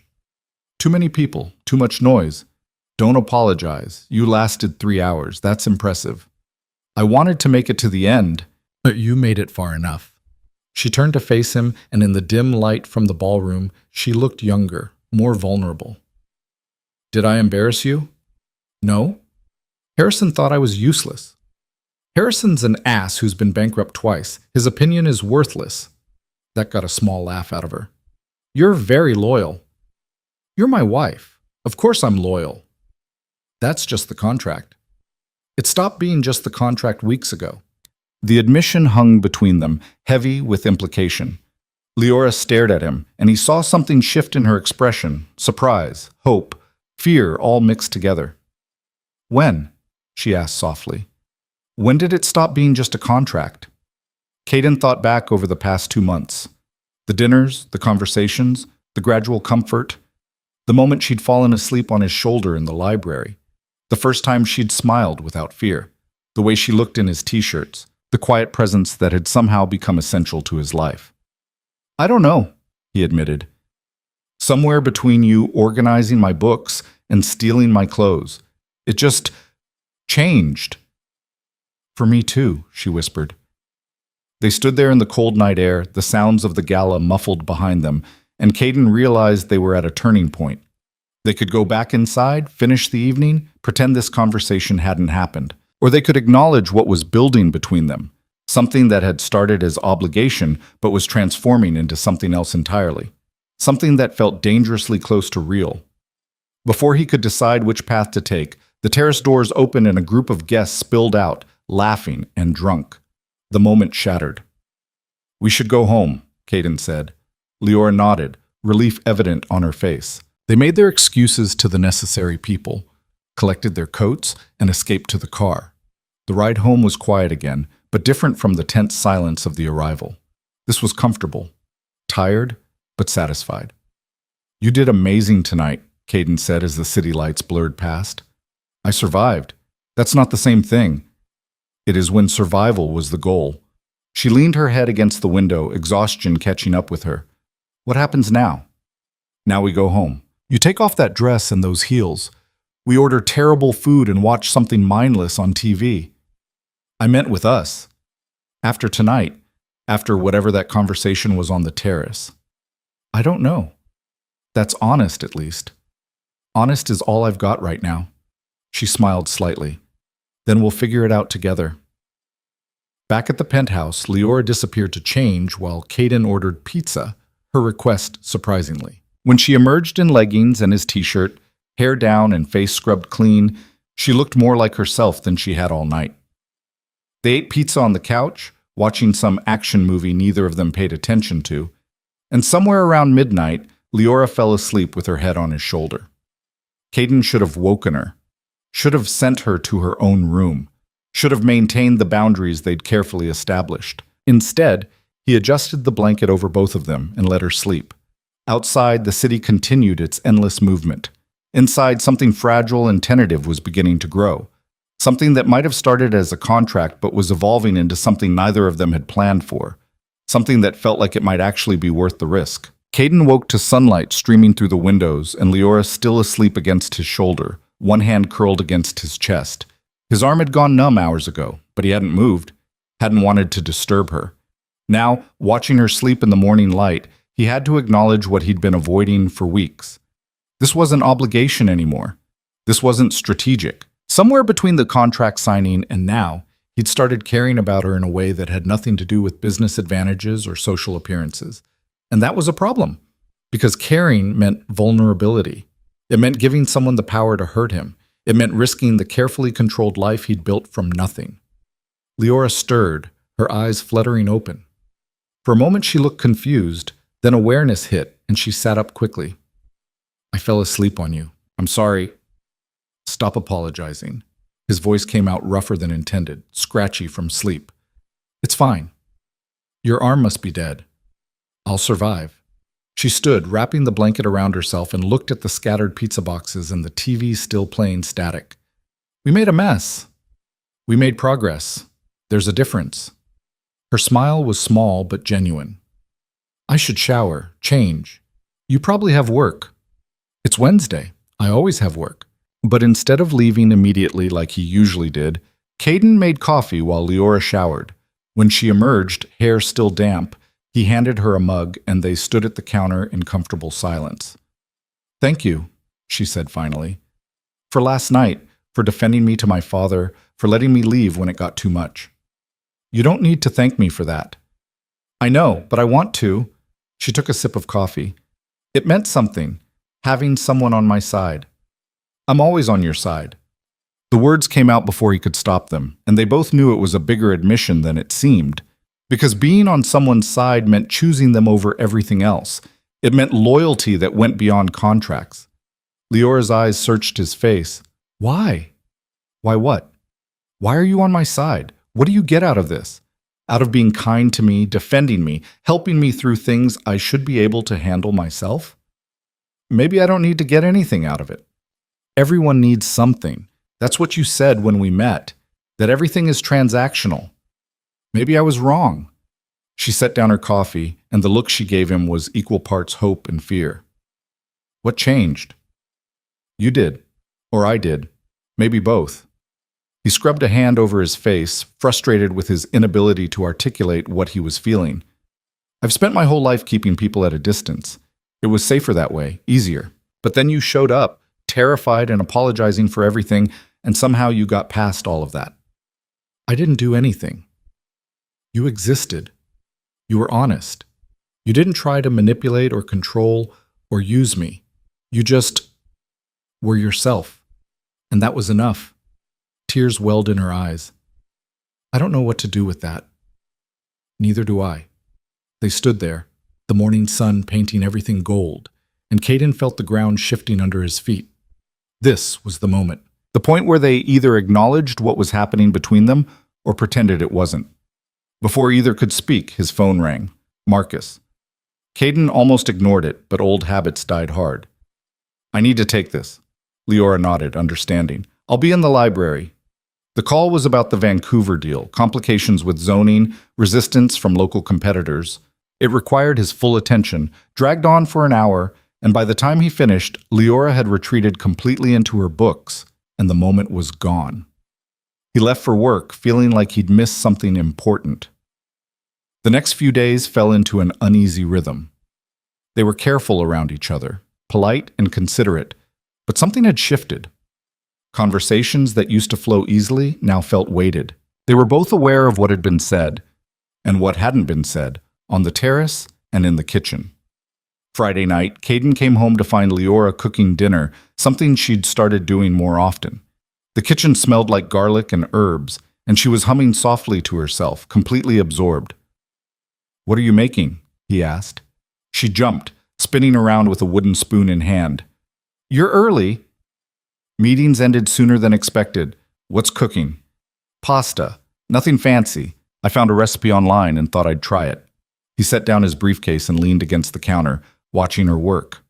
She'd gotten more comfortable in the kitchen over the weeks, less apologetic about using his space. You cook a lot now, he observed. It gives me something to do. And you eat terrible food when left to your own devices. Jennifer says the same thing. Jennifer is wise. She stirred the sauce, tasted it, added more salt. How was work? Complicated. The Vancouver deal keeps hitting obstacles. The one my family's connections were supposed to help with? Yeah. She was quiet for a moment. Is it working? The marriage arrangement. Is it giving you what you need? It was a loaded question, because the honest answer was that the business benefits had become almost irrelevant compared to everything else. It's working, he said carefully, but not the way you expected. No, not the way I expected. She set down the spoon and turned to face him. Can I ask you something, and will you give me an honest answer? Depends on the question. Do you regret this? The marriage? Me? The vulnerability in her voice made his chest tight. No, I don't regret it. Even though I'm not what you wanted, even though I can barely handle social events and I panic over everything and I'm probably more trouble than I'm worth. You're not trouble. I'm definitely trouble. Okay, you're trouble, but not the kind I regret. That got a small smile out of her. What kind of trouble am I? The kind that makes me rethink everything I thought I knew about relationships and vulnerability and what actually matters in life. The kind that terrifies me because I don't know how to protect myself from caring too much. The complicated kind, he said instead. You say that a lot. It's accurate a lot. She turned back to the stove, but he could see the smile still on her face. Dinner's almost ready. You should change. Get comfortable. He did, returning in jeans and a t-shirt to find the table set and Leora serving pasta onto plates.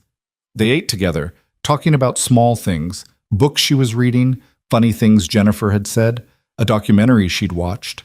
It was domestic and ordinary and nothing like the life Caden had imagined for himself. It was also the best part of his day. After dinner, they cleaned up together, falling into an easy rhythm of washing and drying. Leora was humming again, that same soft melody from earlier, and Caden found himself studying her profile in the kitchen light. What? She asked, catching him staring. Nothing. That's not nothing. You're looking at me weird. I'm not looking at you weird. You are. You have that intense expression, like you're trying to figure something out. She wasn't wrong. He was trying to figure out how someone so terrified and uncertain had become the center of his carefully controlled world. I'm just thinking, he said. About? About how I don't want this to be fake anymore. About how somewhere between the contract and now I stopped pretending and started wanting this to be real. About work, he lied. She didn't believe him. He could see it in her eyes, but she let it go. They moved to the living room, settling on opposite ends of the couch with the comfortable distance they'd maintained since the gala. But it felt wrong now. Too much space. Too much caution. Can I ask you something else? Leora said after a while. You're full of questions tonight. I'm trying to understand you. Good luck with that. I barely understand myself. She smiled. What happens when the contract ends? When we've fulfilled the terms? It was a question Caden had been avoiding. The marriage contract had a clause. After 2 years, either party could dissolve the arrangement with 6 months' notice. He'd insisted on the exit strategy, convinced he'd need it. Now the thought of Leora leaving made something in his chest constrict painfully. I don't know, he admitted. Do you want it to end? Do you? I asked first. I don't know, he said again. A few months ago, I would have said yes. Now it's complicated. Exactly. She pulled her knees up to her chest, wrapping her arms around them. I think about it sometimes. About what happens if we decide this isn't working, if we go our separate ways. And it makes me sad. Which is stupid, because this was never supposed to be permanent. It was business. But now it feels like more than that, and I don't know what to do with that feeling. Caden moved closer, closing the distance between them. What do you want it to be? I don't know. Something real, maybe. Something that isn't just a contract. That's terrifying. I know. If we do that, if we try to make this real, there's no safety net. No exit clause. It's just us figuring it out as we go. Is that so bad? It's risky. Everything worth having is risky. He looked at her, really looked at her, and saw someone completely different from the terrified girl who'd stood in his office 3 months ago. She was still shy, still anxious, still apologized too much. But there was strength there now, courage, the kind of courage it took to suggest turning a business arrangement into something genuine. I'm not good at this, he said. At relationships. At being vulnerable. Neither am I. We can be bad at it together. That's not exactly a ringing endorsement. It's honest. That's better. She reached out, her hand finding his, and the simple touch felt monumental, like they were standing at the edge of something huge and choosing to jump together. Okay, Caden said. Let's try.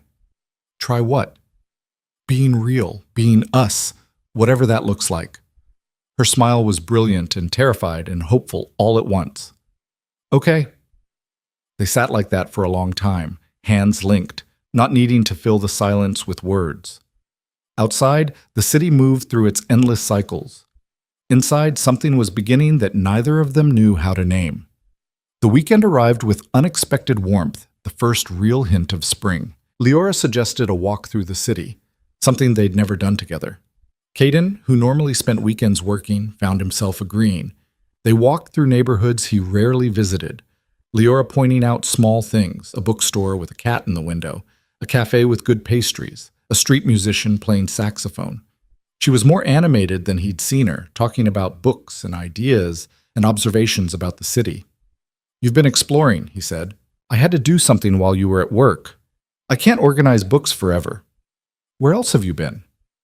Museums, parks, little restaurants. There's this whole city out here, and I never really got to see it before. My family kept me pretty sheltered. I noticed. I think they were worried I'd embarrass them if I went out in public too much. I was always the quiet one, the one who didn't fit. You fit fine. I fit with you. That's different. They stopped at a small park, sitting on a bench and watching people pass by. Families with children, couples holding hands, elderly men playing chess at stone tables. Normal life, the kind Caden had been too busy building his empire to notice. Do you ever think about what you'd do if you weren't working all the time? Leora asked. No. That's sad. You keep saying that. Because it keeps being true.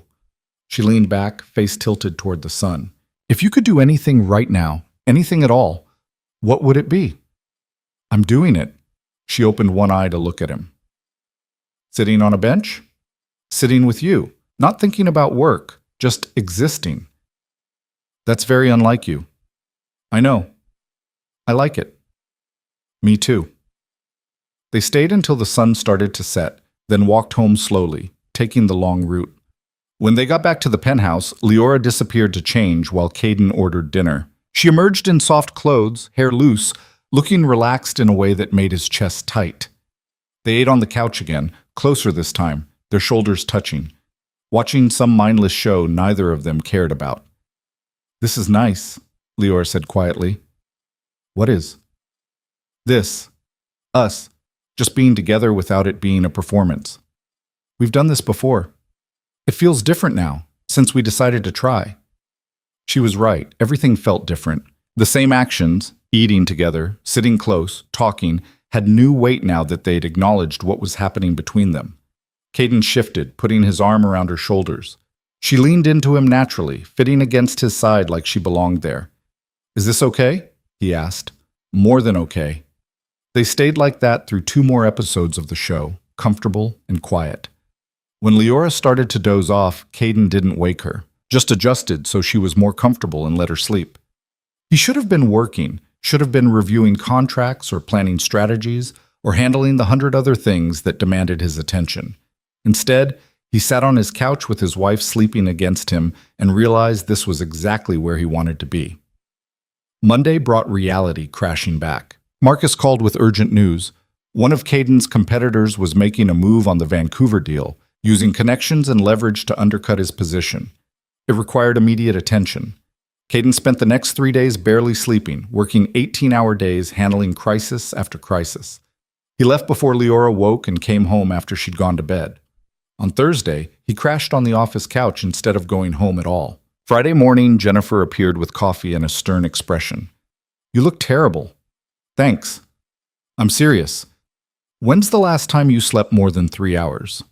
"Tuesday, I think." "That's not sustainable." "It's necessary." "Is it? Or are you using work as an excuse to avoid dealing with what's happening at home?" He looked up sharply. "What are you talking about?" "You and Leora.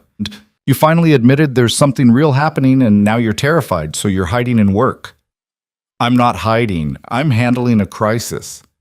"You're always handling a crisis. That's your default state." She set down the coffee. "But you have someone at home now, someone who's probably wondering where you are and if you're okay." "She understands I work a lot." Understanding and accepting are different things. Talk to her. Go home. The Vancouver deal will still be here tomorrow. After she left, Caden sat at his desk, staring at the contract spread across it. Jennifer wasn't entirely wrong. He had been avoiding home, because being there, being close to Leora, meant acknowledging how much she'd come to matter, and that scared him more than any business deal. He pulled out his phone and called Marcus. "I need you to handle the Vancouver negotiations for the next few days." "What? Why?" "Because I have something more important to deal with." There was a pause. "Are you feeling okay? You never delegate the important deals." "I'm delegating this one. Keep me updated, but handle it." He hung up before Marcus could protest, gathered his things, and headed home. It was barely noon when he walked into the penthouse. Leora was in the library, curled up in the chair with a book, and she looked up in surprise when she heard him. "You're home early. Is everything okay?" "Everything's fine. I just needed to be here." She set down her book, studying his face. "You look exhausted." "I am." "Have you eaten?" "Coffee. Does that count?" "No." She stood up. "Come on, I'll make you something." She guided him to the kitchen, made him sit at the counter, and started putting together a sandwich with the efficiency of someone who'd been practicing. Caden watched her move around the space, comfortable and confident in a way she hadn't been months ago. "I'm sorry I've been gone so much this week," he said. "You were working, I understand." "Do you? Because Jennifer seems to think I was avoiding you." Leora paused, then continued making the sandwich. "Were you?" "Maybe. Not consciously, but maybe." She set the plate in front of him. "Why would you avoid me?" "Because what we talked about last weekend, about trying to make this real, that terrifies me. And when I'm scared, I work. It's what I know how to do." "I terrify you?" "What I feel for you terrifies me. There's a difference." She sat down beside him, close enough that their knees touched. "What do you feel for me?" It was a fair question, one he'd been avoiding answering even to himself. "I care about you, more than I should, more than is safe. You've become important to me in a way I didn't plan for and don't know how to handle." "That's not terrifying, that's normal." "Not for me. I've spent my whole life avoiding exactly this. And now? Now I'm sitting here admitting it to you instead of hiding in my office. That's progress, right?" She smiled, reaching out to take his hand. "That's definitely progress." He ate the sandwich, surprisingly good, she'd been practicing, while Leora made tea for both of them. They sat at the counter in comfortable silence, and Caden felt the tension that had been building all week start to ease.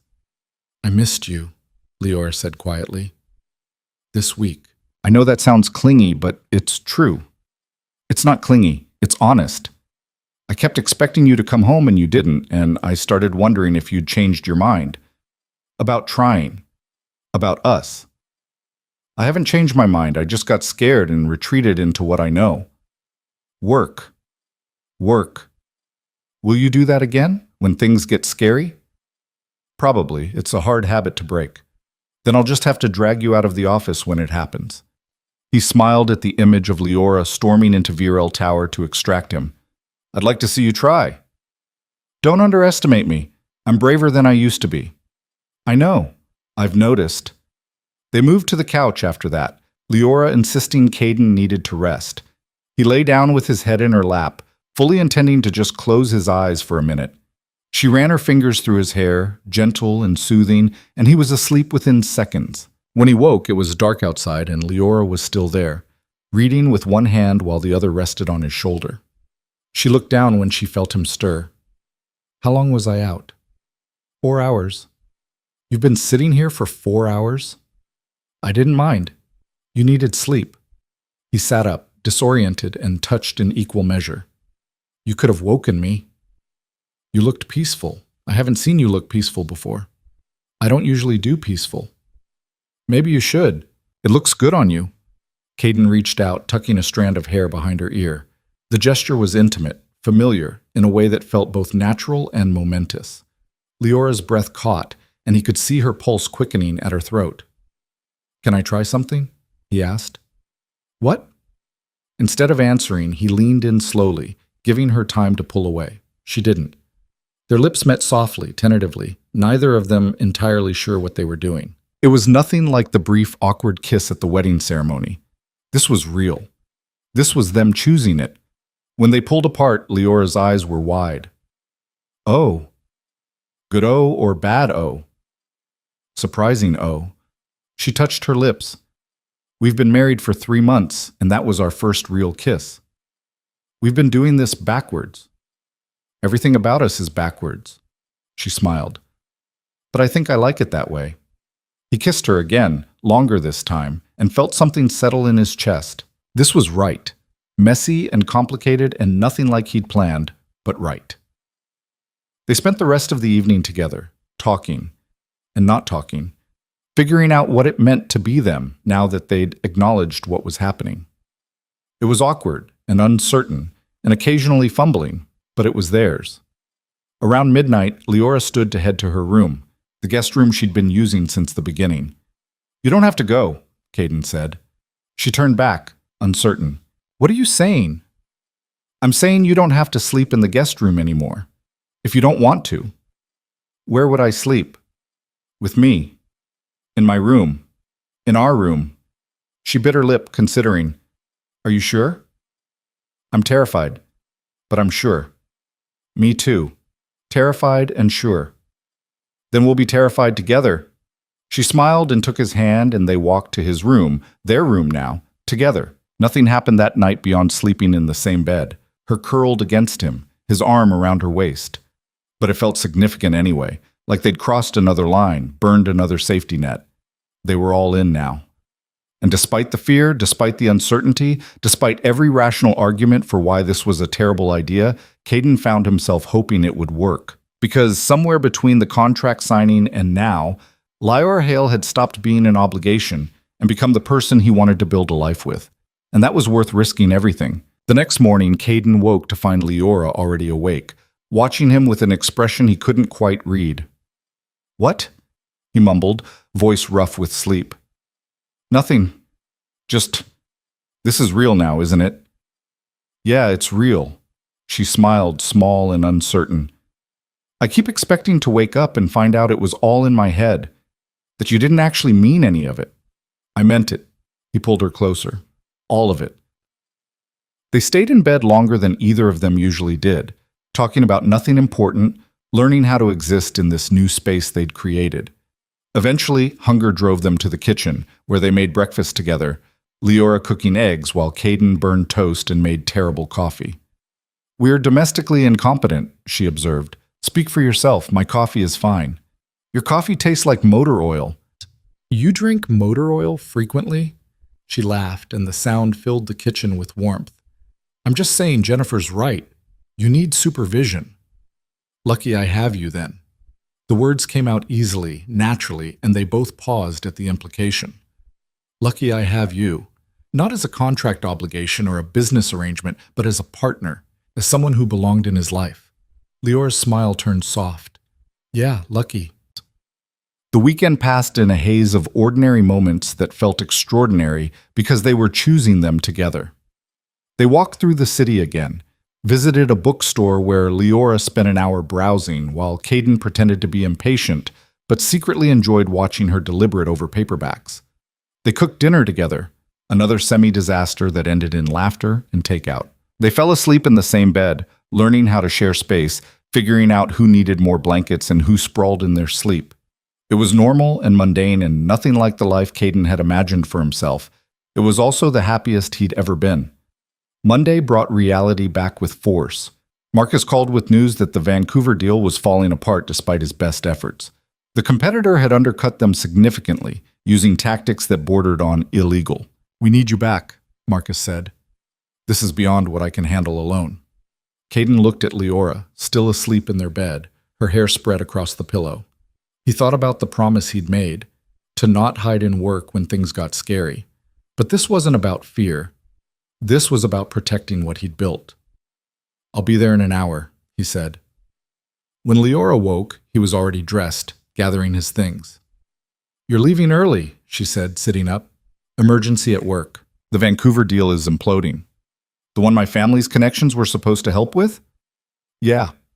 She was quiet for a moment, and he could see her thinking, "Do you need me to do something? Talk to my father? Use the family name somehow?" It was the first time she'd offered to leverage her family connections, and Caden realized with surprise that he'd almost forgotten that was the original point of the marriage. "No, I don't want you involved in this." "Well, but that's why we got married, to give you access to those connections." "That's why your father pushed the marriage. It's not why I want you in my life now." She pulled the blanket around herself. "I want to help. The best way you can help is by being here when I get home. That's all I need." He kissed her forehead and left, but her expression stayed with him all day. She'd looked uncertain, like she wasn't sure what her role was supposed to be anymore. The crisis at work consumed the next week. The competitor, a development firm called Titan Group, was using connections Caden didn't have, making promises he couldn't match. Every day brought new setbacks, new obstacles. By Friday, Marcus was openly worried. "We're losing this. Unless you have something up your sleeve, Vancouver is gone."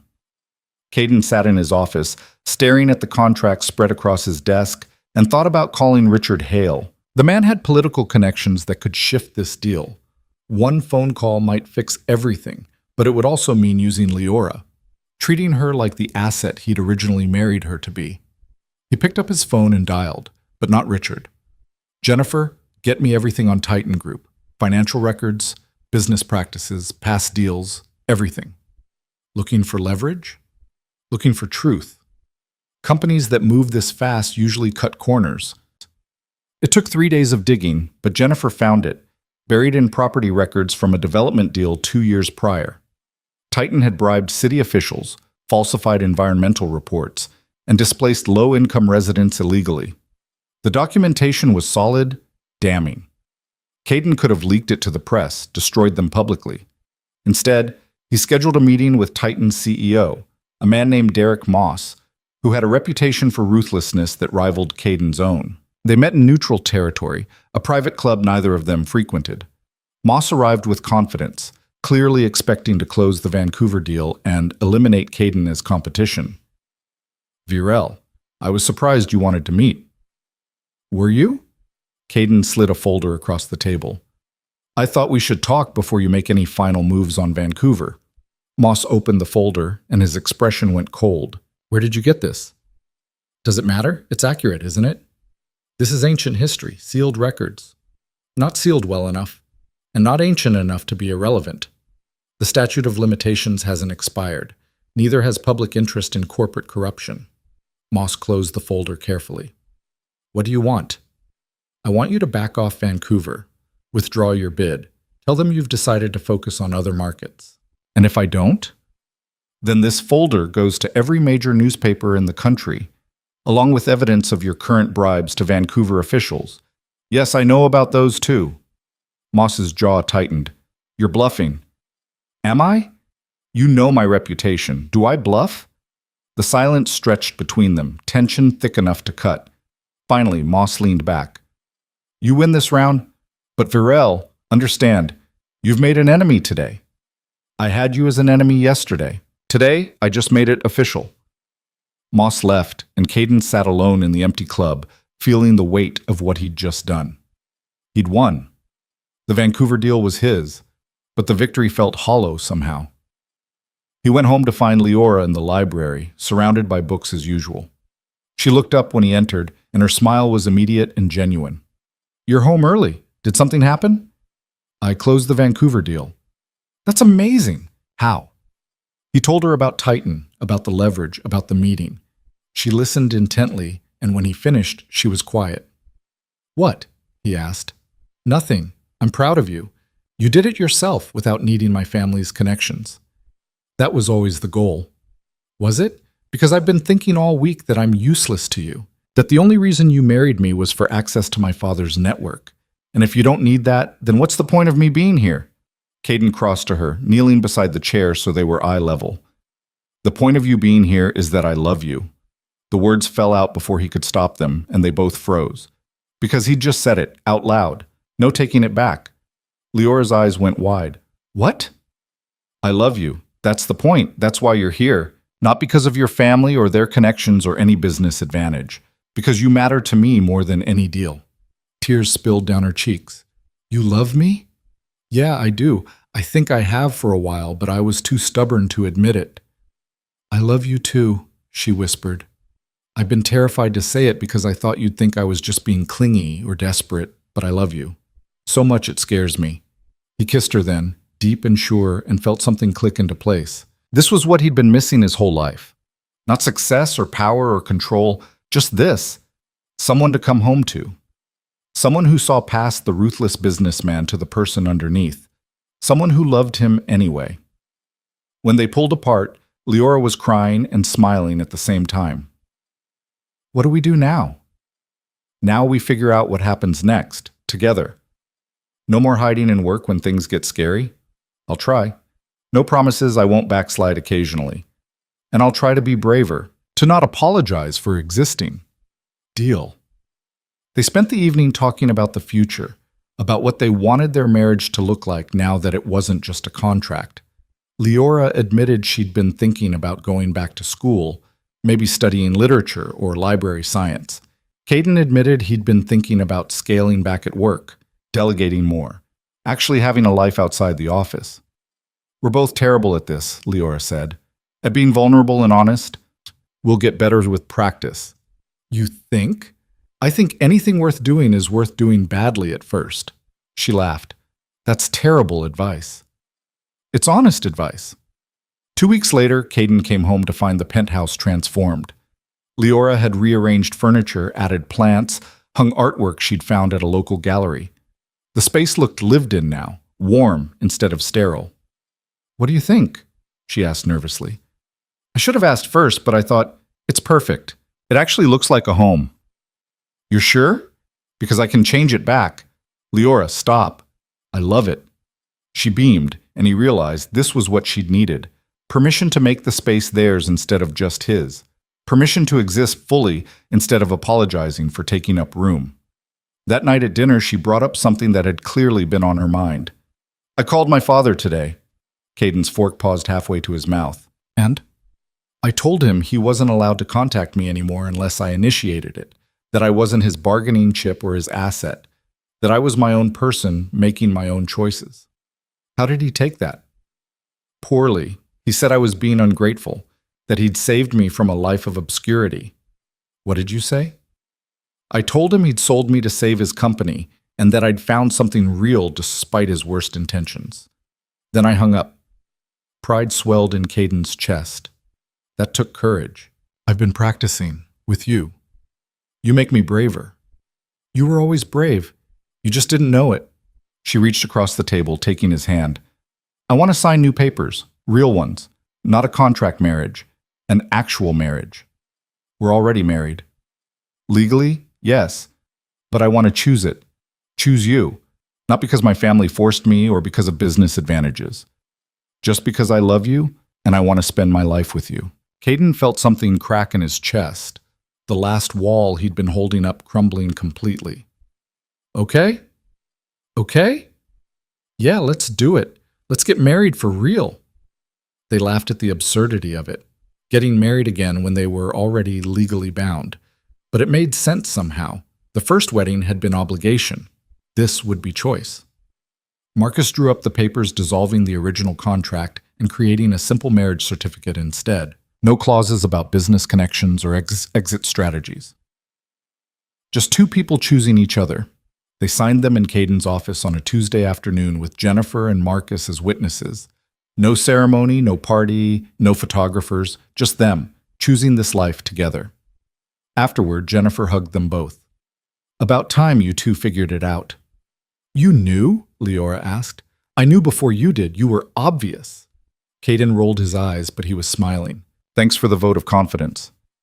Someone had to believe in you two." She handed them an envelope. "This is from me. A wedding present. The real one, not the contract signing." Inside was a reservation at a bed and breakfast 3 hours north, a weekend away from the city, from work, from everything. "You need a honeymoon," Jennifer said. "A real one. Go. Be happy. The office will survive without you for 3 days." That weekend, they drove north into wine country, staying at a small inn surrounded by vineyards. They walked through rows of grapes, ate meals on a terrace overlooking rolling hills, talked about everything and nothing. On their last night, lying in bed in a room that smelled like lavender, Leora turned to face him. "Are you happy?" she asked. "Yeah, I am." "Me too. I didn't think I could be, but I am." "What changed?" "I stopped being afraid. Or maybe I'm still afraid, but I stopped letting fear make my decisions." "That's brave." "I learned from the best." He pulled her closer, breathing in the scent of her shampoo. "I don't deserve you." "Probably not, but you're stuck with me anyway." "Good." They fell asleep like that, tangled together, and Caden thought about how different his life was from what he'd planned. He'd built an empire on ruthlessness and calculation. He'd married Leora as a business strategy. He'd expected nothing but complications. Instead, he'd found someone who made him want to be better, who saw through his walls to the person underneath, who loved him not despite his flaws, but including them. Back in the city the following week, life settled into a new rhythm. Caden started leaving work at 6, coming home to dinners with Leora. She enrolled in graduate classes, studying literature like she'd always wanted. They hosted their first dinner party, just Jennifer and Marcus and a few other friends. And Leora navigated it with grace, no longer the terrified girl who couldn't meet anyone's eyes. 3 months later, Caden made a decision that shocked everyone, including himself. He promoted Marcus to CEO of Virel Enterprises, stepping back to chairman of the board. He'd still have control, still make major decisions, but the day-to-day operations would be Marcus's responsibility. "Are you sure about this?" Marcus asked. "This company is your life." "It was my life. Now I have other priorities." He came home that night to find Leora cooking dinner, humming that same melody she always did, completely absorbed in whatever she was making. She looked up when she heard him, and her smile was bright and easy. "You're early. Again." "I'm always early now." "I know. I like it." She turned back to the stove. "How was work?" "I promoted Marcus to CEO." She spun around. "What? Why?" "Because I don't want to spend 18 hours a day at the office anymore. I want to be here, with you, building a life that's about more than business deals and corporate wins." Tears filled her eyes. "You did that for me?" "I did it for us, for the life I want us to have." She crossed to him, wrapping her arms around his waist. "I love you." "I love you too. What will you do with all that free time?" "I have some ideas, thought maybe we could travel. See places that aren't conference rooms and hotel ballrooms. Maybe start a foundation. Use some of the money I've made to actually help people instead of just accumulating more." "That sounds perfect." "You'll help me run it?" "Of course."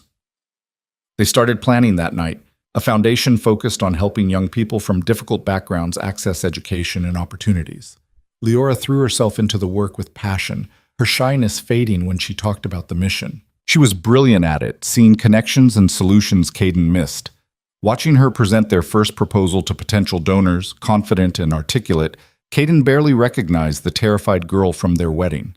She'd grown into herself, found her voice, discovered strength she never knew she had. A year after they signed the real marriage papers, they hosted an event for the foundation's launch. The ballroom was full, not of business associates and politicians this time, but of educators, students, community leaders, people whose lives would be changed by what they were building. Leora gave a speech about second chances, about how one opportunity could transform a life. She spoke from experience about being invisible in her own family, until someone saw her as more than an asset. She didn't name Caden, but everyone knew who she meant. Afterward, as they stood together watching the celebration, Caden took her hand. "You were amazing up there." "I was terrified. Couldn't tell." "Good. That means I'm getting better at faking it." "You're not faking anything. You're just being yourself." She leaned against him.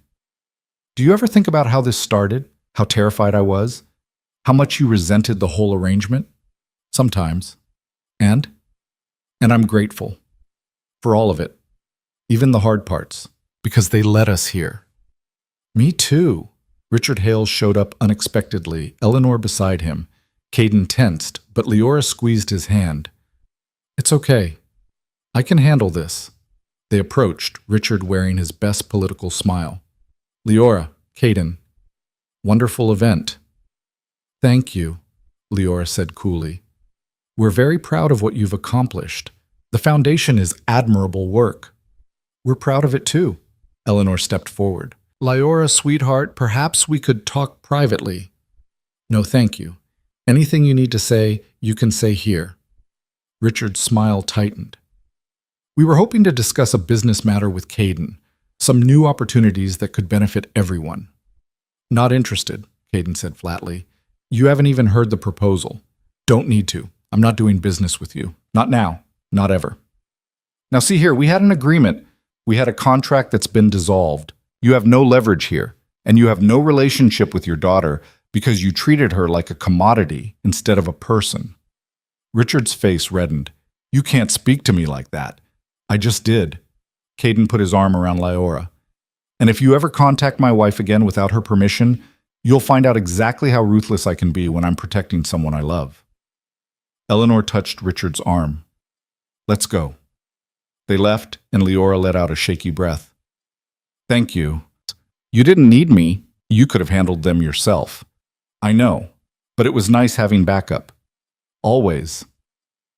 The party continued late into the night, and by the end, they'd raised more money than they'd hoped for.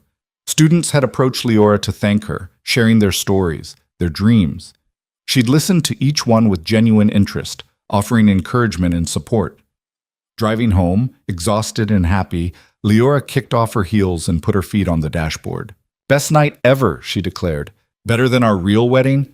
That was small. Just us. This was big. We helped people tonight. We helped people together.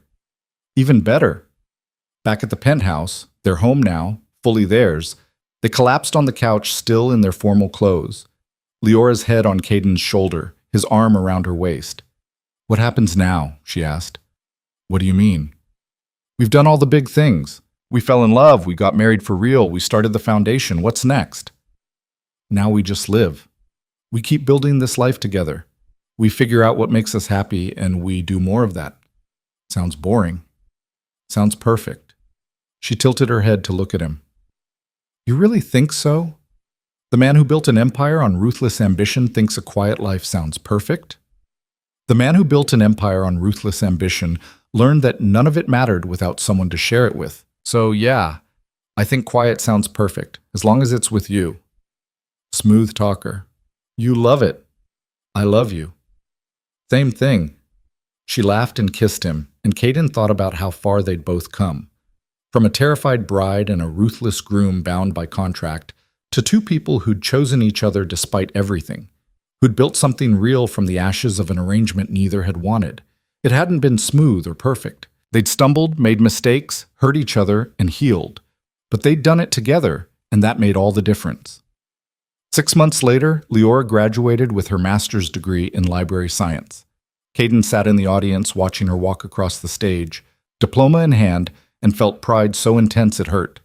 She'd done this for herself, because she wanted to, not because anyone had forced her. After the ceremony, she found him in the crowd, and her smile was radiant. "I did it." "You did it? I'm a librarian now, officially. The hottest librarian I've ever seen." She laughed. "You're biased." "Extremely." They celebrated with dinner at the restaurant where they'd had their first real meal together, the one Jennifer had recommended. The same corner booth, the same pasta, but everything else was different.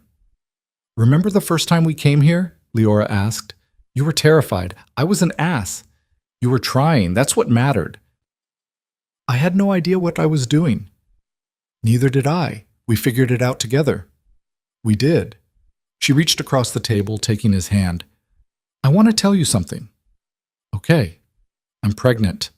The words hung in the air between them, enormous and life-changing. Caden stared at her, trying to process. You're... what? Pregnant, about 8 weeks. I found out yesterday. Her eyes searched his face. Say something. I don't know what to say. Are you happy, scared, angry? I can't read you right now. He stood up, came around the table, and pulled her into his arms. I'm terrified, and happy, and completely unprepared, but mostly happy. She laughed, tears streaming down her face. Me too. All of those things. We're having a baby. We're having a baby. They stood there in the middle of the restaurant, holding each other, and Caden felt his carefully controlled world shift again. But this time, instead of fear, he felt anticipation, excitement. The future stretching ahead of them wasn't what he'd planned when he signed that contract. It was better. 8 months later, Leora went into labor on a Tuesday afternoon. Caden, who had negotiated million-dollar deals without breaking a sweat, completely fell apart. He forgot the hospital bag, ran 3 red lights, called Marcus instead of the doctor. You're panicking, Leora said, somehow calm despite the contractions. I'm not panicking. You just called Marcus. Why did you call Marcus? I don't know. I panicked. She laughed, which turned into a groan. Okay, focus. Hospital. Now. 17 hours later, Caden held his daughter for the first time. She was tiny and red-faced and screaming, and he'd never seen anything more perfect. We made this, he said, awed. I did most of the work, Leora pointed out, exhausted but smiling. Fair point. They named her Emma, and she immediately took over their lives completely. Caden, who had built an empire on ruthlessness and control, was utterly helpless against a 7-pound infant. He took paternity leave, something he never would have considered before. He changed diapers, mastered swaddling, learned to function on 3 hours of sleep. Leora watched him rock Emma at 3 in the morning, singing off-key lullabies, and fell in love with him all over again. You're a natural, she said from the doorway. I'm a disaster. I can't get her to stop crying. She's a baby. Crying is her job. I feel useless. Join the club. I felt useless since she was born. You're amazing. I'm the one who has no idea what I'm doing. We're both amazing, and we both have no idea what we're doing. That's parenthood. Emma finally fell asleep, and Caden carefully placed her in the bassinet. He and Leora stood watching her sleep, their fingers intertwined. We did good, Leora whispered. We did. Think we can do it again? He looked at her sharply. Again? Not right now. Eventually. Maybe. You want more kids? I want more of this. More of us. More of the family we're building. Caden pulled her close, breathing in the scent of her hair. Okay? Eventually. After we figure out how to keep this one alive. Deal. Years passed in a blur of milestones and ordinary moments. Emma's first steps, her first day of school, the birth of her brother James 2 years later, family dinners and bedtime stories and school projects, the foundation growing, helping hundreds of students, Caden learning to delegate more, to be present, to choose family over work every single time. Leora blossomed into the person she was always meant to be, confident, articulate, passionate about the work they were doing. She still had moments of anxiety, still occasionally apologized for things that didn't need apologies. But she'd learned to catch herself, to be gentle with her own imperfections. On their 10th anniversary, they went back to the bed and breakfast where they'd spent their real honeymoon. The same room, the same view of the vineyards. 10 years, Leora said, lying in bed beside him. Can you believe it? Feels longer. She smacked his arm. Rude. I meant it feels like you've always been here, like I can't remember what life was like before you. Oh, that's actually sweet. I have my moments. She turned to face him, and in the dim light, he could still see the girl she'd been, shy and uncertain and terrified. But he could also see the woman she'd become, strong and brave, and absolutely certain of her place in the world. "Do you ever regret it?" she asked. "The way we started?" "Never. Do you?" "Not anymore. I used to sometimes. When I remembered how scared I was, how much I didn't want it. And now? Now I think maybe it was meant to happen that way. Maybe we both needed to start from zero to build something real." "That's very philosophical." "I'm a librarian. We're philosophical." He laughed and pulled her closer. "I love you, in case I don't say it enough." "You say it constantly." "Good, because it's true. I love you too, even when you're impossible. Especially when I'm impossible. Especially then." They fell asleep in each other's arms, the way they had hundreds of times before. Outside, the stars moved through their ancient patterns.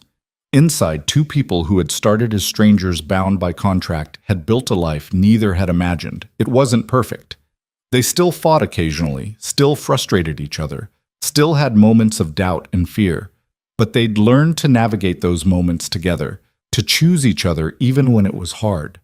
Because that's what love was. Not the easy moments, but the choice to stay even when things got complicated. The choice to build something together, piece by piece, day by day. Caden Varel had built an empire on ruthless calculation and cold decisions. But his greatest achievement wasn't any business deal or corporate victory. It was choosing to let someone in, choosing vulnerability over control, choosing love over safety. And Leora, who had started as a terrified bride forced into an impossible situation, had found her own strength. She'd learned that being quiet didn't mean being weak, that being kind didn't mean being helpless, that she could be shy and brave at the same time.